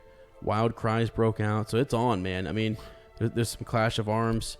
It was brief, so we got a couple of this remnant of orcs who weren't ready, who were at the wall, kind of, again, as I said before, just bent on destruction and doing their thing there. So the first era drew up behind him and about him on either side. Durnhelm kept close to the king, though Elfhelm's company was away on the right. Grimbold's men turned aside and passed around to a great gap in the wall further eastward. So this is like them penetrating that wall and then making their way through and splitting up and pouring out onto... Getting ready for that charge. Yeah. So, let's see. I just love this description here. Now silently. It's just interesting to think about this. You're getting ready to go into battle, but the focus is all over there. So you're on the outskirts. It is silent, right? And just how eerie and creepy that would have to be too. Now silently, the host of Rohan moved forward into the field of Gondor, pouring in slowly but steadily, like the rising tide, which also has, there's some deeper levels to the meaning there, through breaches in a dike that men have thought secure. But the mind and will of the Black Captain were bent wholly on the falling city, and as yet no tidings came to him warning that his designs held any flaw. He's bent on that destruction. Dude, just this next paragraph, too. You care if I keep going? Yeah, please do. After a while, the king led his men away somewhat eastward to come between the fires of the siege and the outer walls. Still, they were unchallenged, and still, Theoden gave no signal. At last he halted once again. The city was now nearer. A smell of burning was in the air, and a very shadow of death. The horses were uneasy. And these are war horses, right? Yeah, and they're uneasy. But the king sat upon Snowmane, motionless, gazing upon the agony of Minas Tirith as if stricken suddenly by anguish or by dread. He seemed to shrink down, cowed by age. Merry himself felt as if a great weight of horror and doubt had settled on him. His heart beat slowly. Time seemed poised in uncertainty. They were too late. Too late was worse than never. Wow. Wow. I must have just read that for the first time. Perhaps Theoden would quail, bow his old head, turn, slink away to hide in the hills. And then this next line, man. Yeah. So Hanberry Han felt the change. Yeah. Then, going back to the number, bro. Then we had Weedfara feel the change. Yep. And now it hits Merry. Uh-huh. Suddenly, Merry felt it at last, beyond doubt. A change. Wind was in his face. Yeah. Light was glimmering. Take it away, dude. Well, yeah, I mean... Just take it away. Far, far away in the south, the clouds could be dimly seen as remote gray shapes rolling up, drifting. Okay. Morning lay beyond them. That's where I was talking about the idea that Gray Company, Yes. the idea, that imagery that's rolling up on them. But that same moment, there was a flash, as if lightning had sprung from the earth beneath the city. For a searing second, it stood dazzling far off in the black and white, its topmost tower like a glittering needle. And then, as the darkness closed again, there came rolling over the fields a great boom. I mean, so are we gonna cue this up? Are we playing this? Did you want to play it? You don't have to. I just play it. You might want to edit out this. At that, goofball. you're fine. Take your time. Take your time. At that sound, the bent shape of the king sprang suddenly erect.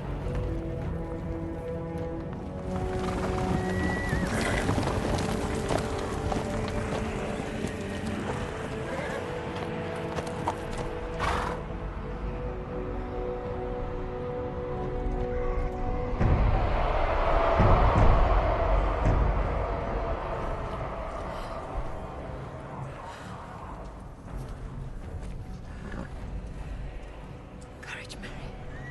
Courage for our friends. Form ranks, you maggots! Form ranks! Pikes in front! Archers behind!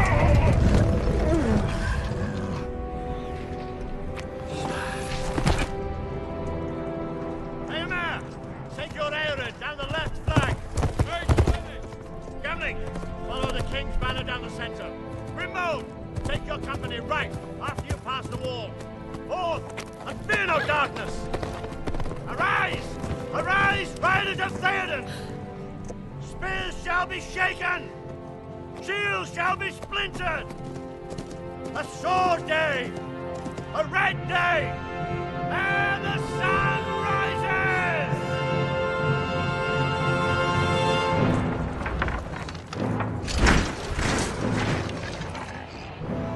Whatever happens, stay with me. I'll look after you.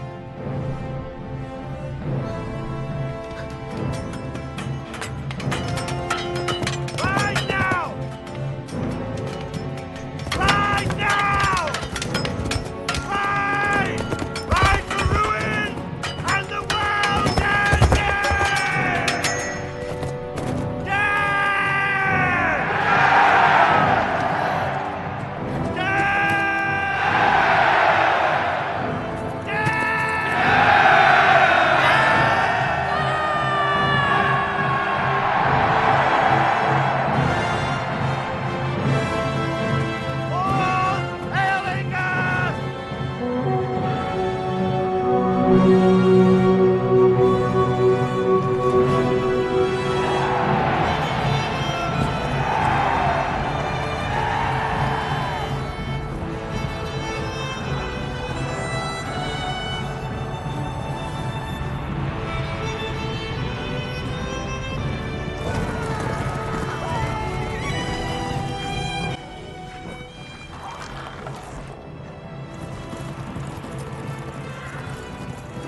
So as I will, it's probably safe to say I'll never ride into battle on horseback.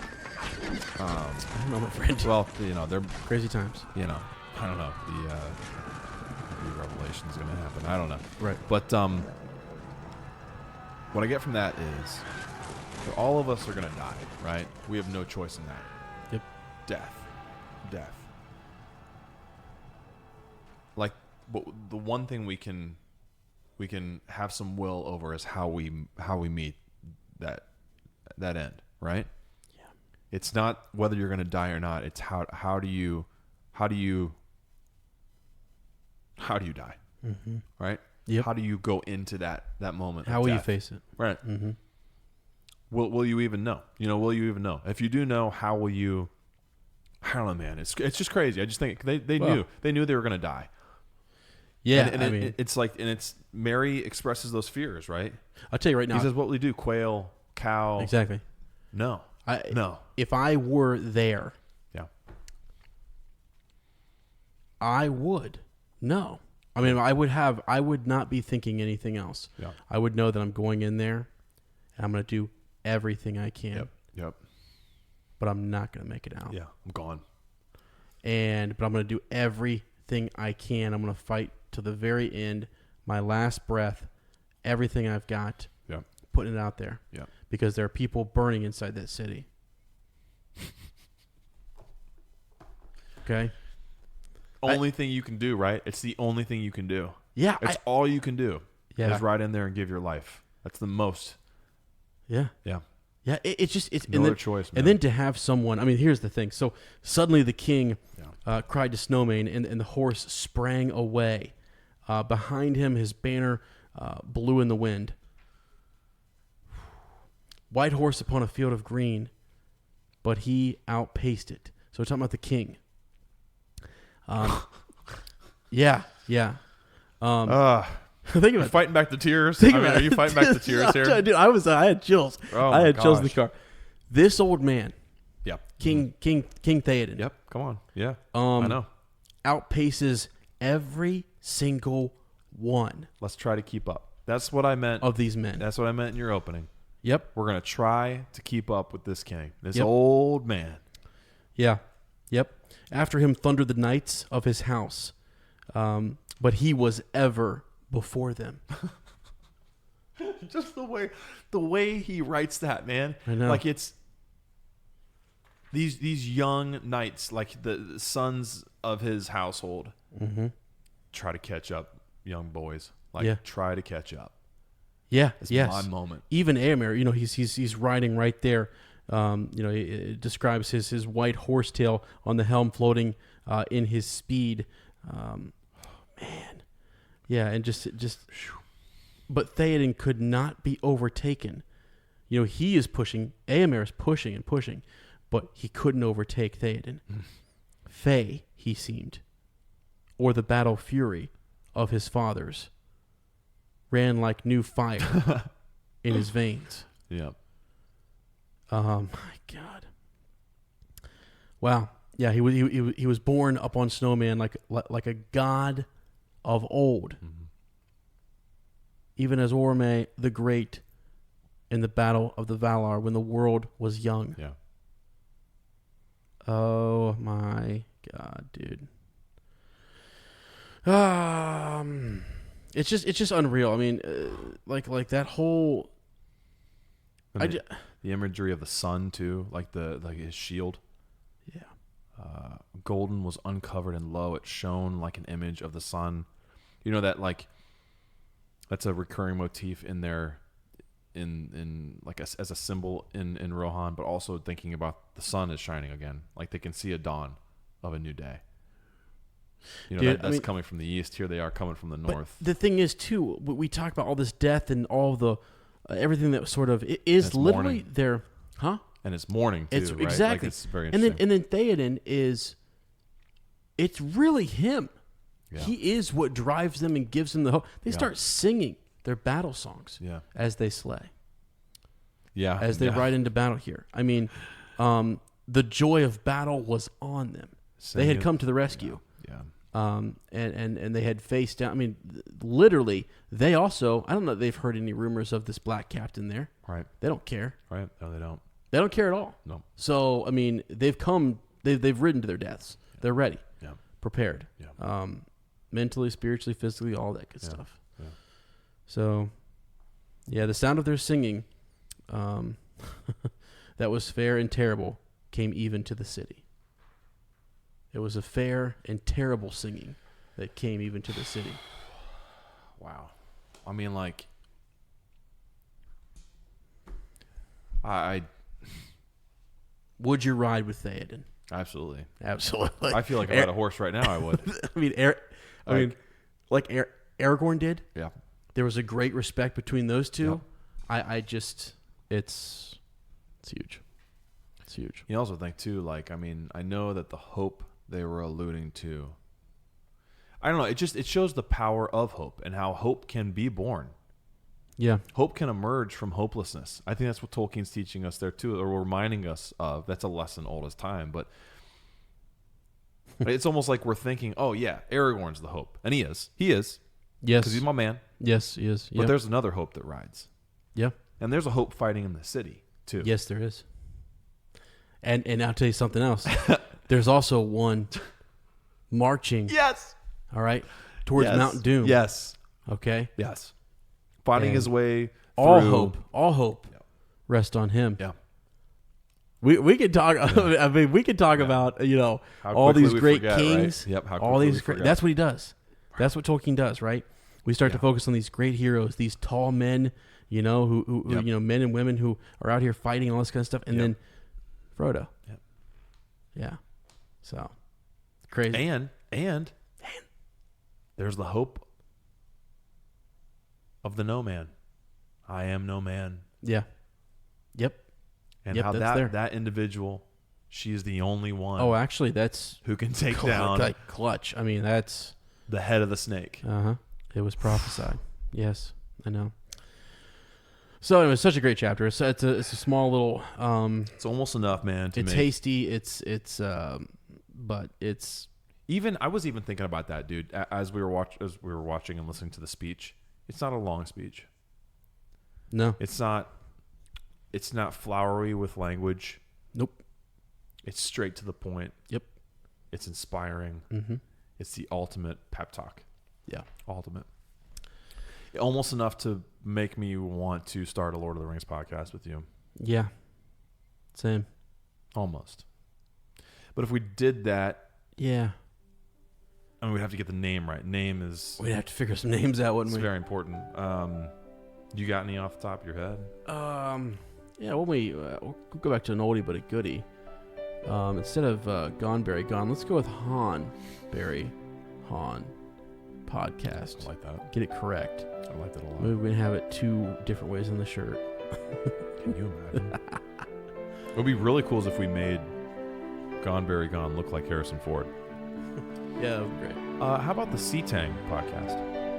The Sea-Tang podcast. Okay. Yeah. How about Ride Now podcast?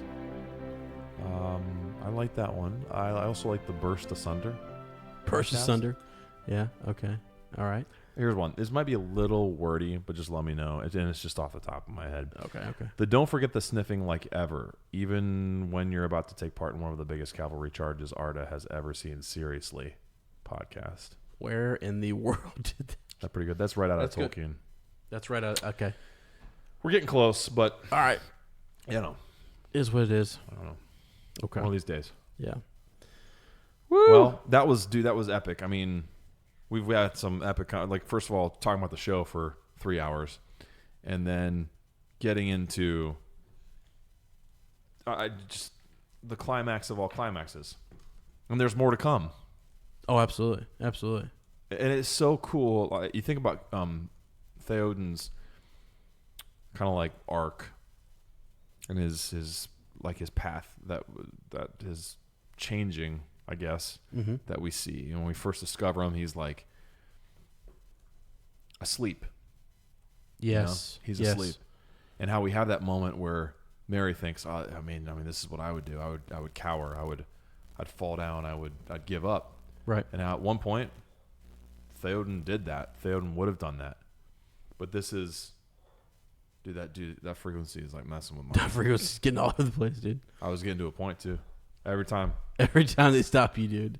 I'm serious, bro. That chip, I feel a chip behind my ear, man. It's a Enochian. It's a Enochian. Dude, it's because I'm Enochian, man. They sorry, don't. bro. Sorry, I'm sorry, sir. Am I interrupting the podcast or something? No, you're I'm good. sorry, dude. You're good. You're good. I'm sorry, sir. Go back to. No, my dad. You know, After- he's in the Air Force, so I know respect. Yeah, So I I'm- know. Yeah. Yeah, I'm sorry, sir. You're I fine. won't. You're I'm fine. endangering you just being here myself. Father back. Wow, I don't know what's going on. Frequencies. Yeah, it's just frequency. It happens frequently. This is why we need the studio. That's why I need the studio bad. Okay. All right. Well, hey, we do actually have are we ready to move on here? We've got Yeah. Bywater Post. Mm-hmm. Okay. So we have one from Astrid, actually. Oh, cool. Yeah. So I'll go ahead and read some of this. Maybe we can go back and forth on paragraphs. Absolutely. Let's do it. Decent. This is good. Yeah, it is. So, hi, Lena Inez. I'm not going to apologize for the length of this letter. Yeah. Okay. Good. We don't have to say you don't have to apologize. Right. No, we just did. You did. But I am going to apologize for the grammar and the wording, as no. it's been a long time since I last wrote anything in English at length. Well, Wow. Astrid, me too. So, Yeah, so same for and Lane. it's my language. It's my only language, so no excuse. Yeah. There might be some translated Danish words, so just be prepared. Wow, Okay. that's cool. Now onto my Tolkien story. The funny thing is I actually can't remember not knowing Tolkien in his wonderful world. Wow. This might be because I have a terribly bad memory when it comes to my childhood. Yeah, my older sister, on the other hand, can remember almost everything. So unfair, Wow. Jay. My dad read a lot of books to my sister and I when we were kids, and they were not always what you would call kid-friendly. That is the best kind of dad. I distinctly remember my dad teary-eyed reading about Bigwig's battle against the Snare in Watership Down, a fantastic novel about fuzzy rabbits with a surprising amount of death and violence. Sounds like the tales of Jack Habit. Yeah, it does. But it was always a book he enjoyed reading just as much as us, and stories he wanted to share with us. And that's powerful, isn't it? Mhm. Yeah. So, of course, he read The Hobbit to us at maybe a rather young age. Okay. I also know for a fact that I watched Return of the King in the cinema with my mom, dad, and sister. I got the ticket in my photo album. I was 8 and my Wow. sister was 10 at the time. I asked my mom why we were allowed to watch the movie in the cinema, and she told me that she and my dad kind of screen tested the first 2 movies on us. Okay. To see if we could handle it or would go running away crying. Okay. They had themselves watched the first 2 movies in cinema, mostly for my dad's sake. Okay, so they're kind of previewing That's cool. it. Yeah. This was yet another story he loved and wanted to share with us. He knew we could handle the orcs and even the scary spider. Yeah. And That's a lot, man. Yeah. Oh is. yeah. And good for them for previewing it. That's good. And I'm proud to say that even though I suffer from arachnophobia, it was always my older sister who climbed to my bed at night because she was scared of the orcs. Oh, man. Yeah. Out and your sister. I love it. Yeah.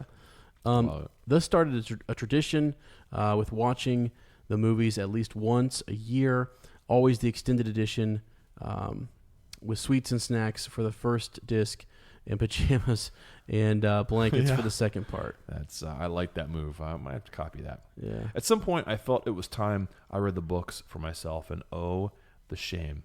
This was the first time I had to put a book away unfinished.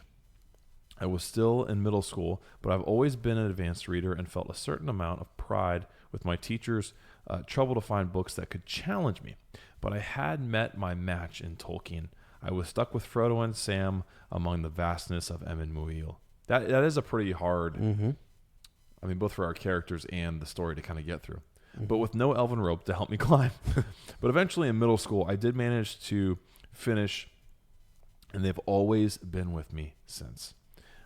Since then, I have come across other books I couldn't conquer. Some of them lie stubbornly in my bookshelf, with a bookmark still marking my defeat. White flags, right? Unfortunately, as I grew older and my sister moved away from home, the movie tradition stopped. All of a sudden, it had been some years since I last saw the movies, and it seemed like my family had lost interest in the stories. Well, fast forward to autumn of 2017. I've moved away from home and was browsing Facebook when I see an ad for a showing of The Fellowship of the Ring with a live orchestra in my city. Unfortunately, it has already been sold out, but I sent a message to my mom to show it to my dad. He refused to get on Facebook. Okay, I'm good. Smart. Yeah. 2 days later, I get a message from my mom saying she would book 3 tickets to next year's showing of The Two Towers with live orchestra. Awesome. Now comes summer of 2018, less than half a year until the showing, and I think to myself, I want to read the books before the showing, and I have to at least watch the first movie as preparation. I read The Silmarillion, Lord of the Rings, Sheesh. Unfinished Tales, The Hobbit during the summer, and I watched all the movies with the actor commentaries, but I felt like I wasn't ready to let go of the universe, and there was still a long way till November 4th, the day of the showing. What is a girl to do? She goes to her podcast app and types in The Lord of the Rings. A lot of different podcasts came up, and I selected a few that looked promising, ready to give them all a listen to see if it's something for me. The first one has a nice green door as a logo, and as I'm listening to the first episode, I slowly realize I have to read the books again. Because I'm following this podcast to the end, and I got quite a few episodes to catch up on, luckily, I'm a very fast reader. So now you guys have been my constant companion as I am biking around the city, to and fro from uni and around my apartment because I was too entertained to turn you off. Oh boy. I also found another podcast that analyzed the movies 1 minute at a time. Whoa. Is that Lord of the Rings Minute? It might be. I think it is. Although I don't always agree with their analysis, I also had to watch the movies again because they have some rather funny observations and movie mistakes that I can't believe I've missed after all these years. I don't know exactly what kind of force was at play in 2018, but my older sister called to tell me that she was going to London in the fall as a part of her education. But first, she would stop by Oxford because they had a Tolkien exhibit with some of his old drawings. So besides finding you guys and the uppers, my sister had renewed her Tolkien passion at the same time as me. Wow. And promised to be the Baron and Luthien, to buy the Baron and Luthien book for me in London. Wow. Yeah. Now finally comes the day for the showing of The Two Towers with live orchestra. The 3 tickets were initially bought for me, my dad, and older sister, if she had time to come home. She lives in Copenhagen, a 3-hour drive home to my parents. So it's a long distance if you live in Denmark, whereas I only live 30 minutes away.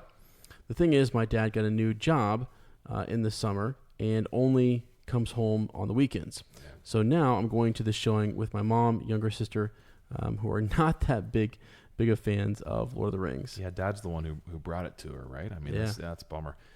It was amazing to see the movie on the big screen and sit in front of an orchestra who couldn't stop themselves from looking at the screen when they weren't playing and have that amazing music played live. It's just fantastic. When we had the halfway break in the film, my mom, who always found the second film boring, was so excited. She found the whole experience so fantastic that when we came home, she went and bought tickets for the showing of The Return of the King next year. That is so cool. So next autumn, I'm going to watch Return of the King with my dad and sisters on a big screen with live music. That's the dream.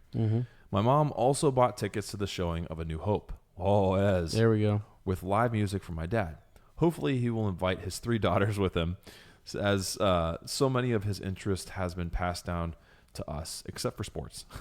I also bought a Lord of the Rings Trivial Pursuit for my older sister's birthday this November and promptly beat her ass when we played it for the first time. during the holidays. Good job. I love it. Wow. This year I went from feeling alone with this passion for all things Tolkien to finding an amazing community to share memes and thoughts on the stories and discovering that I still have my sister to share and discuss Tolkien with. Wow. I'm going to finish this letter in Danish. Have fun with the pronunciation. Wow. You know who we need Viggo Mortensen here. Yeah. Because he is like half Danish. And I'm just a cheese Danish. Yeah, you are. But you got this. Yeah. Mange tack for en fantastisk podcast. Jeg ønsker alt det bedste. Mange hilsener fra Astrid. P.S. Hoda lives. Did it look? It sounded okay. Sounded good. Yeah. Astrid let us know how far off the mark I was there. What did Lane butcher But that? I mean, that was what a cool story. I mean, every time we read these, I don't know. It's just like I get sucked into your stories. I get sucked in, and I feel like I'm there with you guys, experiencing Lord of the Rings with you for the first time. It is just so cool. Like the whole premise of us getting to share your stories. I don't know. It's just hitting me right now. How powerful it is, and just I don't know the connections. You know, Astrid brings up how our love of stories can be passed down from generation to generation. Mm-hmm. You know, your parents, or your aunts and uncles, or your grandparents, or whoever you connect with, your elders, right? Their interests a lot of times transfer to you. They become yours because they're people that you love, who invest their time and lives in you. And of course, what they love, you're going to at least try to love. And a lot of times you end up genuinely loving, right? Mm-hmm. And just how, I mean, we talked about it, how we wandered out of Middle Earth for a long time, you know? Yeah. I mean, I always loved the movies, but I didn't read the books for years. Yeah. And how this has brought us back to that, and more importantly, through that, it's brought us back into each other's lives. Yep. It's brought us all together as a book club. Like, God, who? Someone said it best, and I can't even remember. There's so many uppers, but that I probably I'm going to paraphrase. I probably won't meet 99% of you in my life. Yeah, but we're friends. Yep. We're friends. I remember that. You've had an impact on my life, and that's what Astrid's talking about here. You know, like things coming back, like her relationship with her sister picking back up, and her being able to find our upper community to be able to. I mean, it's fun sharing Lord of the Rings memes. Yeah, it's fun being goofy. It's fun throwing crazy ideas out there. Like, I don't know, is Tom Bombadil God? Yeah. Is he the creator? Like Right. just these wild ideas that people can, it's just another form of playing and having fun with each other. Well, yeah, you get to ask questions like, did Gonberry Gon know Hanberry Han? So, I mean, hilarious. Real funny, yes. And the other crazy thing is, like, you and I have kind of been to Denmark. That was what I was going to say. We've kind of been to Denmark, dude. In all my imagination, right? I'm a very imaginative person. Yeah. I never stop and think, oh yeah, we're in Astrid's earbuds, hanging out, talking in Denmark. Yeah, never. Never even crossed my mind. I know. I was thinking that every time we get something from, it's one thing, and nothing against those of you who live here in the States, but I am just blown away when Scott Pryor, Calais, and some of those folks from over in Europe and stuff, like blown away. Yeah, Henny. Yeah. Yes. I mean, yeah. Pow. It's crazy, especially, and we know there's a lot more who just listen and maybe haven't, hopped in. Maybe they don't do Facebook, kind of like Astrid's dad, which is fine. I met a couple over at Potterfest this past weekend who aren't into social media, but wanted to show up and tell me that they, enjoyed the podcast, and they really, yes, shout out to Dumble Dad, by the way. Dumble Dad? Yeah, no joke, actually. Oh my gosh, dude. That's awesome. If he's still listening after, he's like, you guys are killing me with those 2.5 hour podcasts. Yeah. And I was like, well, welcome. Old Dumble Dad from Bilbro. Welcome, my friend. Welcome. I think that, He was a great guy. He was really, really, really good guy to meet. So, did you tell him that 2.5 hours kills us too? Yeah, it's killing me Bro, right we're now. in the same boat, man. It's killing me right now. I'm, Same I'm boat. seeing trouble. I'm seeing trouble. in the same boat. So Great company. great. My Enochian brothers. It's all right. It's all right. We're in appendices. We're already in appendices. Oh my This has gosh. been fun. Astrid, that was beautiful. Thank you for sharing Yeah. your Tolkien story with the world and the upper community. And thank you guys. It is really cool. I mean, it's a really brave thing to, you're trusting us to read it, which is one thing that takes a lot of faith. But also, you're putting your whole Tolkien experience out there, and it's hard to share sometimes. Yeah. And especially in this world where everyone, seemingly everybody is a critic, but not in this group. Yeah. Not in this group. Nope. It's just Yep. it's cool that we can share things and know that we're going to be supported. We're going to take care of each other. The fellowship of 9 in these books, right? It's tenfold that.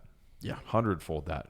Yeah. And it's pretty wild to be a part of. So thank you for that. And here's the more Tolkien tales, my friend. Yep. Absolutely. Absolutely. See you guys. Frodo lives. Strawberries with cream. Oh yeah. What's your craziest? What's the craziest battle you've ever fought? This was yours. This is your idea. Oh yeah. What's the craziest battle you've ever fought? You mean to go first? I'll go first. Yeah. I'll go first. So, okay. So I was in this fight one time. Constipation. And, yeah, I was in this fight, and I was going up against. Come on, is this serious? It's not. What are you talking about? I already know it's not course it's serious. serious. Of course- I can tell okay. from the tone in your voice. Oh really? Oh really? Okay. Yeah, dude, Okay. bro, No, legitimately, one night I did have a dream, and I was like in this crazy battle, and dude, I had literally tore my blanket in half. Not what I thought you were gonna say. Oh, tore something else. Yeah. No, I was like literally in bed, and like I don't know, man. Like I'm talking, like I was like, what is going on? Like I was like there was it was chaos. It was chaos, man. It was like real, man. I was fighting for my life. And I remember I just took this old blanket and just Shredded that. literally. I turned that blanket into shredded chicken, man. Yeah, I just it's crazy. So you don't remember what the dream was about, though? I was fighting for my life. I do remember what it was. It was Can you not say on there? yeah, well, no, it's not that. It was I was in my house, Okay. and hundreds and hundreds and hundreds of air quote cowboys and Native Americans were like circling my house, Okay. just riding around in circles. As And I their mean, last stand. hundreds. Where's Custer? It was just me. I was going from window to window, like Red Riding just BB like, gun, just yeah. sticking it out. I'm like, and I was young. I was really young, and I was just not too young. I was 13. I could rip a, I was Yeah, not too young enough to rip your blanket in half, dog. ripped the blanket in half. But I was, Would I you was wake like, up going, I'm Superman? actually, Did you I think you had legitimately superpowers? when I was younger, I woke up a couple times from in the morning. I would just come talk to my mom, and I'd be like, and my grandma was always there too. I was just like, why can't I fly during the day? Like, yeah, I legitimately thought I was like, I can fly, and they're like, really? I was like, yes, I have flown. That's so I had cute. believed I believed I could just lay on the grass and I could think it, and I would start to hover, and then I would just. So you imagine, little Ez out there in his that's awesome. backyard, face first, just laying in the grass, ready to like start. I was always face first too. It wasn't like I was on my back, Like a DeLorean. think I was gonna. Yeah, I was like, hover and take off and then just go. Sorry. Your go. Ergo. I just had like, okay, I said I DeLorean. combined. I think I remember, or I think I know the Back to the Future reference in Stranger Things. Do you really? I think I do. What do you think it is? Before you forget it. We talked about this earlier. Is it with the before car Not even close. when Dacre is coming at him Let me tell you real and they quick. can't get the car started? Stranger Things reference. There's a Back to the Future reference that I don't think a lot of people caught. Yeah, which tell me, was tell me. was when let's see, Dustin's trying to get through to Mike, and Mike's like, Dustin, Yeah. Mike. Yeah. It's like when Doc, Marty. Doc, this is Marty. Come in, Doc. Yes, exactly. He's like, Marty. They're like they freak out because they finally make it through to each other, and he's like, Yeah. Doc, oh my gosh. Yeah. So like, there's that moment where And it's funny because he's actually in the theater when it happens, and and it's like going on right behind him, you know. So, anyway, Wow, sorry. You're welcome. You're welcome. I was gonna say something else about the flying dream.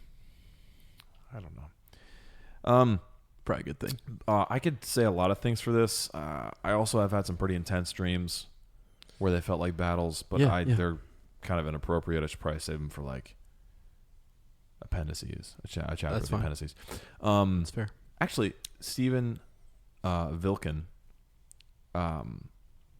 commented on a rugby photo I posted. I felt pretty epic in that picture. Yeah. You I was look with a couple of my brothers. James, you know James. Yes. And have you met Raphael? I don't know if you met Raph. Yeah. But anyway, I don't know. I'd say probably the closest. Guess we're tearing it up. Yeah, I just every time I'm on the road, he was like, "Dude, you look like a Viking Rohirrim guy." I was like, I kind of felt like one. So when I get on the rugby pitch, dude, I'm not. I feel crazier than I am. Yeah. You know what I mean? But it does always feel. Rugby feels like a battle. It feels like a battle. Yeah. Paul will know what I mean. Maddock will know what I mean. And it's crazy. You feel like, dude, I don't know. And those guys lining up next to you, you're like, these are my brothers. They'd do anything for me. I'd do anything for them. Yeah. The good thing is when you're done, you go have a beer with the opposite team. So you're all friends at the end. Yeah, right. You're not good. actually killing each other, but Right. it does during that 80 minutes or, what is it? There's that 14 if you're playing sevens. It feels like, dude, it feels like war. It's crazy. Yeah, there's that companionship, that that brotherhood, that whatever is going on there. We've talked about this. I mean, there you go. Kurt Jones, low T, my friend. It strikes. Dang, it strikes bro. all the time. There but it is. like going from, did I ever tell you that I played on the Mount Vernon semi-pro team? No, dude. Did I ever tell you that? Do you know Sean Dennis? Is he really tall? No, he's short. And, oh darn it! No. I think he was involved with that team for a while. Is the only reason I'm asking. You guys played over at the soccer fields by Glass Garden Greenhouse, right? Yeah. Yeah. That absolutely was a terrible decision, Wasn't but it was fun. I mean, it was Yeah. crazy to Yeah. get to be like an adult actually playing football Yeah, again, which right. was nuts. I played that. There are a few of those floating around. By the Couple way, in Columbus. By right? the way, I would like to go on Yeah, record let's hear it. saying that You're going to play rugby. Oh. maybe Okay. Matt Brady was the one who was like, we should go play football again. And then he didn't follow through. I showed up to the first game in full pads. He was nowhere to be found. He had a date with some girl. Okay, I think it's his current girlfriend Zelda, now. right? Named But Zelda. Maybe that's the guy. But yeah, whatever. I'm not a. Actually, no, Zelda's the princess. I was totally messing with you. Oh, right? Link is. Yeah, dude. All right. Yeah, No, you great- forgot. great job, You bro. forgot. Great job. You Yeah. forgot. But I remembered. Okay. So, anyways. Yeah, after the fact. Yeah. Right. Yeah. Right. So yeah, there's that. That's cool, dude. It was And fun. But no, what were- I was saying is that, like, like the idea is, I get the feeling that you have. I don't know what it was, man. I played linebacker. That was crazy. But then you and I were talking about the idea that with less pads, I remember when we did stuff in camp, there was a different intensity because you were closer. I didn't have a pad separating me. And I was literally on you, and we were like, yeah, I remember when we went to different high schools and Feels we like did battle. It feels like It battle. does. It does more so because it's literally just skin on skin. Yep, Sorry. Jeez. You know what I'm saying, though, right? Clean skin. Yeah, I know what you mean. But we would go to like these camps or whatever, and we'd be no pads, just helmets. Yeah. And these other, fellas, they wanted to get after it. Yeah. I was like, well, if we're gonna do that, then okay. Yeah. And we were always way more injured Yep. at camp than we Yep. should have been. Yep. So The good thing about that is, though, it like how rugby can help football is it teaches you better technique and safer tackling and stuff because you're not, yeah. you you're do not it in a way. teeing You're, off on somebody. yeah, you're trying not to, relying on your pads to help. which is stupid because Yeah, it shouldn't be that way anyway. can really get hurt. Well, that was nice. That was good. Nice walk down Ezra Lane, memory lane.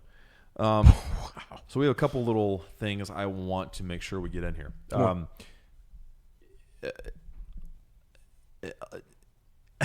That was for real. Sure, I I put that don't in there. believe Da-da-da-da-da, and Okay, good.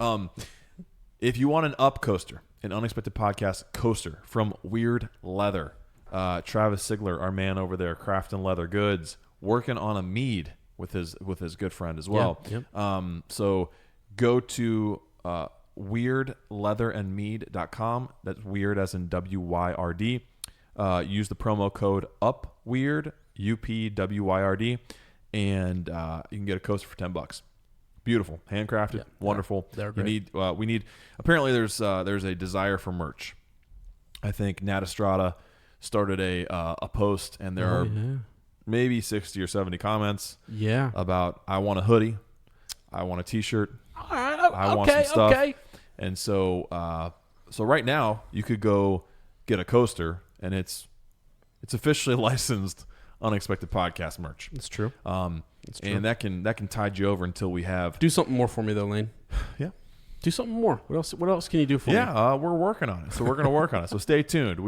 A shop is forthcoming because there is definitely a demand for it, and we want you guys.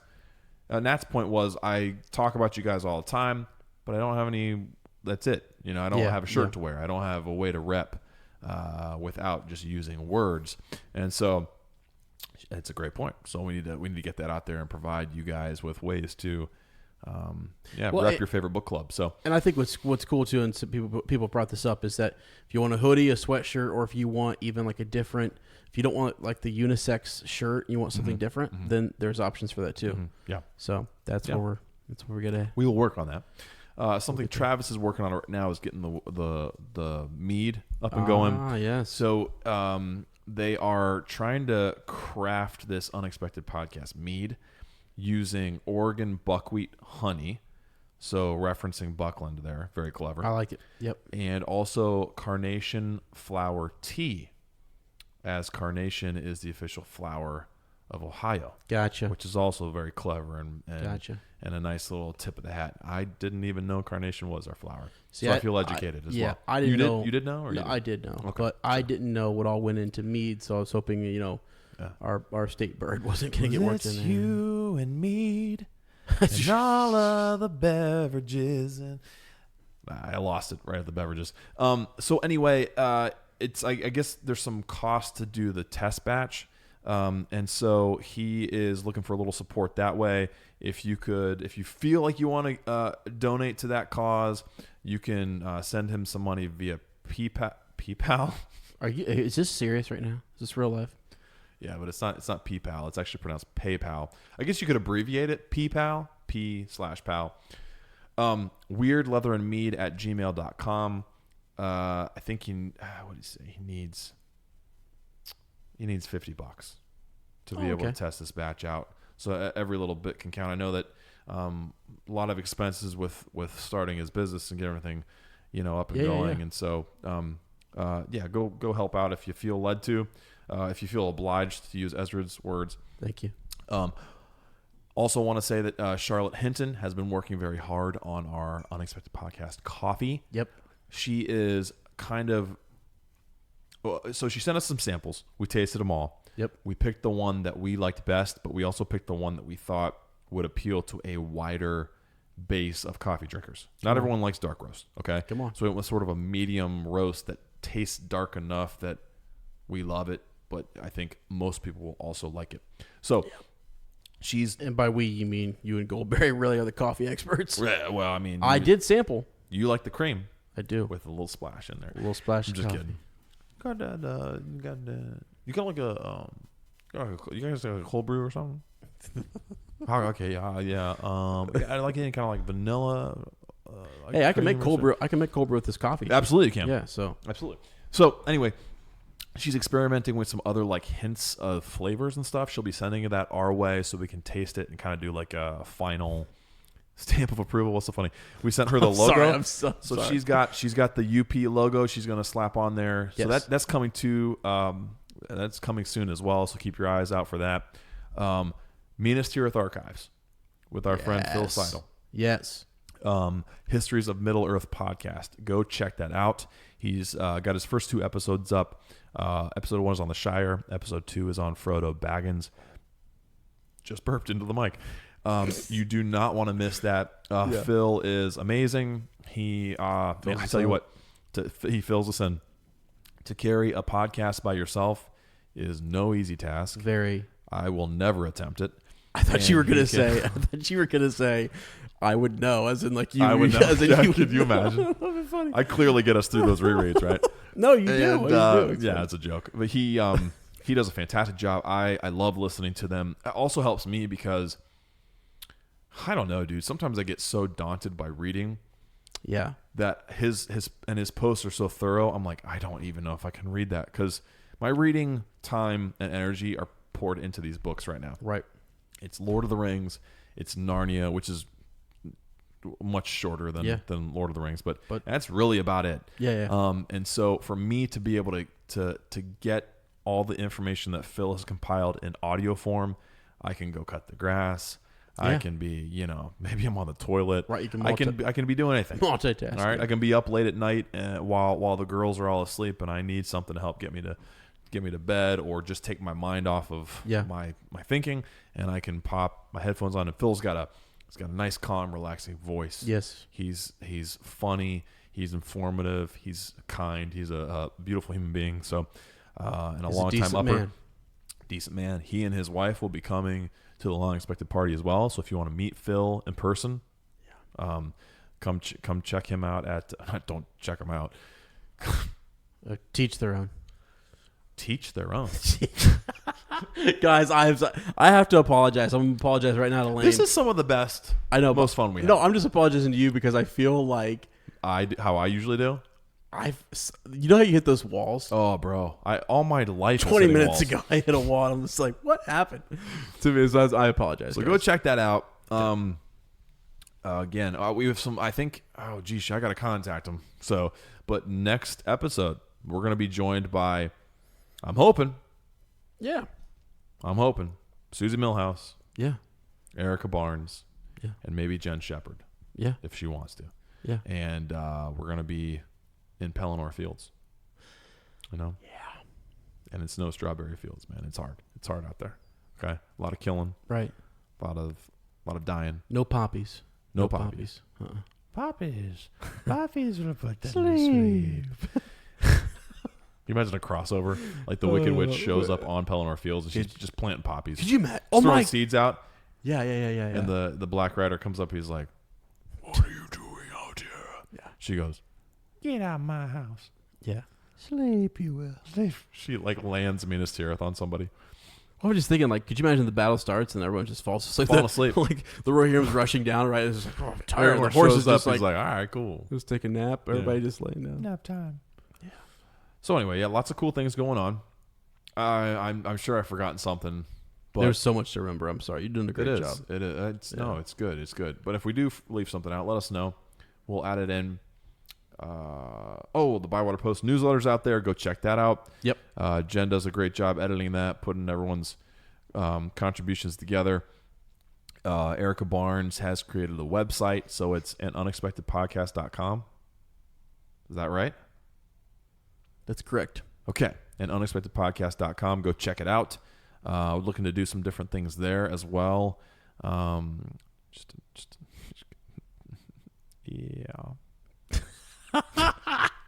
Okay. That's the true moment. We know we've hit the wall. We have a special outro for you. We do. So stay tuned after the credits roll.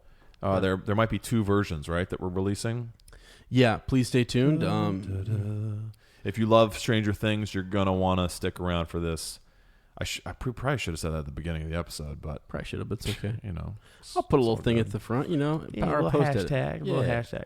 Hashtag LOTR on Prime. Yeah. Hashtag Lane and Ez for Prez. Hashtag don't you forget that swag bag ends. Swag baggins. All right. As any closing thoughts? Thank you very much, all of you. You're welcome. For sticking with us this long. It was a fun chapter. Lots of fun discussion about the show. I feel like that's the best show conversation we've had. Yeah, I yet. loved that show conversation. I actually really enjoyed It it. was a lot of fun. I'm hoping to have more of those in the future. So again, send those your thoughts and predictions on the show to us for sure. I want to say thank you to Richard George. Yeah, that was something else. He sent us last week just a ton of his extra that's right. Lord of the Rings memorabilia. Yep. Burger King toys still in the package. Yeah, they're sick. So he said, hey guys, here's this stuff. So generous. Thank you, Richard, our Chicago brother, for always taking care of us. He said just kind of do what you want with it. Yeah. He said you keep it, give it away, whatever. So some of that stuff might be coming out as prize material for the long expected party. Yeah. You might win yourself an unopened Arwen Burger King toy. And I'm Sick. Aragorn's out in the studio right now. We're gonna put him in the walls. Is he still back He's behind accidentally gonna get insulated in the walls. Oh, that's so cool. And the spirit of Estelle will live there He'll forever. be protecting the porters. Isn't that what we said when we put him up too? We're like, Did he's we? I think the we- yeah. bounder. Yeah, he's bounder. Yeah. That's great. Bound to get her sooner or later. Yeah. You know what I mean? We're bound to end this podcast here sooner or later. So, It's about time, isn't it? We want to rejoice in the writing that just happened. Man, stop and marvel at the king who you can't catch up with. Next time, we'll be jumping into Chapter 6 and swinging that sword around in the Battle of the Pelennor Fields. Yeah. And the chapter is called...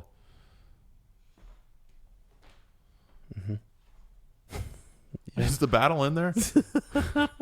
Yeah, Battle of Pelennor Fields. that's what you said. I was having a brain fart. I'm like, is it just Pelennor Fields or is the battle there as well? Yeah, that's what I said. You can just cut that part. You're going to leave it in. I got you. All right, guys. Hey, if you like our podcast, you know what to do.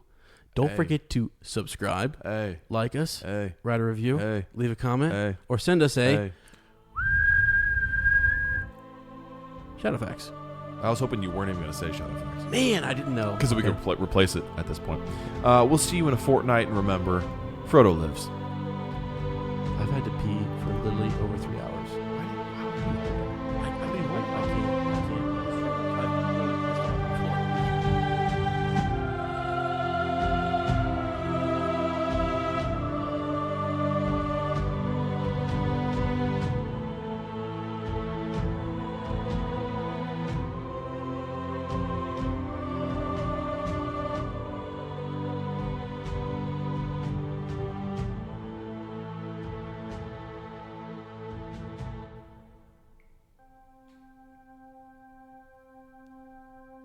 Turn it up. Hear all that you need in your ears. The book club of your dreams. Make believe we're together. Reading in the night. Spoken in the airwaves is the power of a never-ending podcast.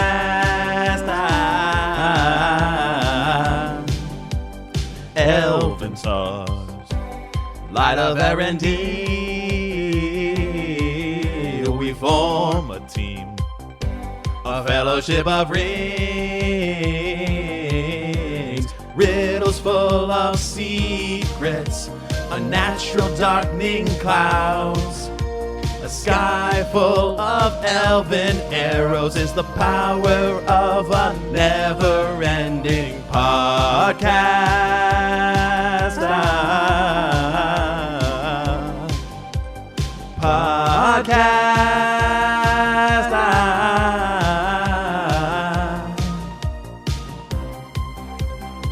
Yeah, rest in peace, Bilbo. Where you at, baby? I don't know.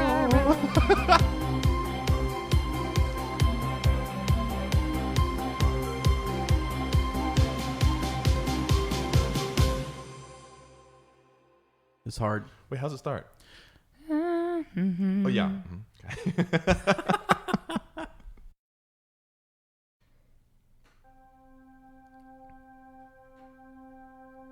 Journey clear to land so far away. In our hands, a story bright as day. Riddles full of secrets, unnatural darkening clouds. A ship full of our fellows is the power of a never-ending podcast.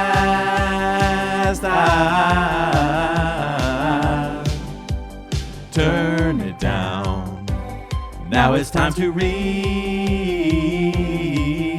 We meet again. We'll see you in 2 weeks. Make believe we're together, reading in the night. Spoken in the airwaves is the power of a never-ending podcast.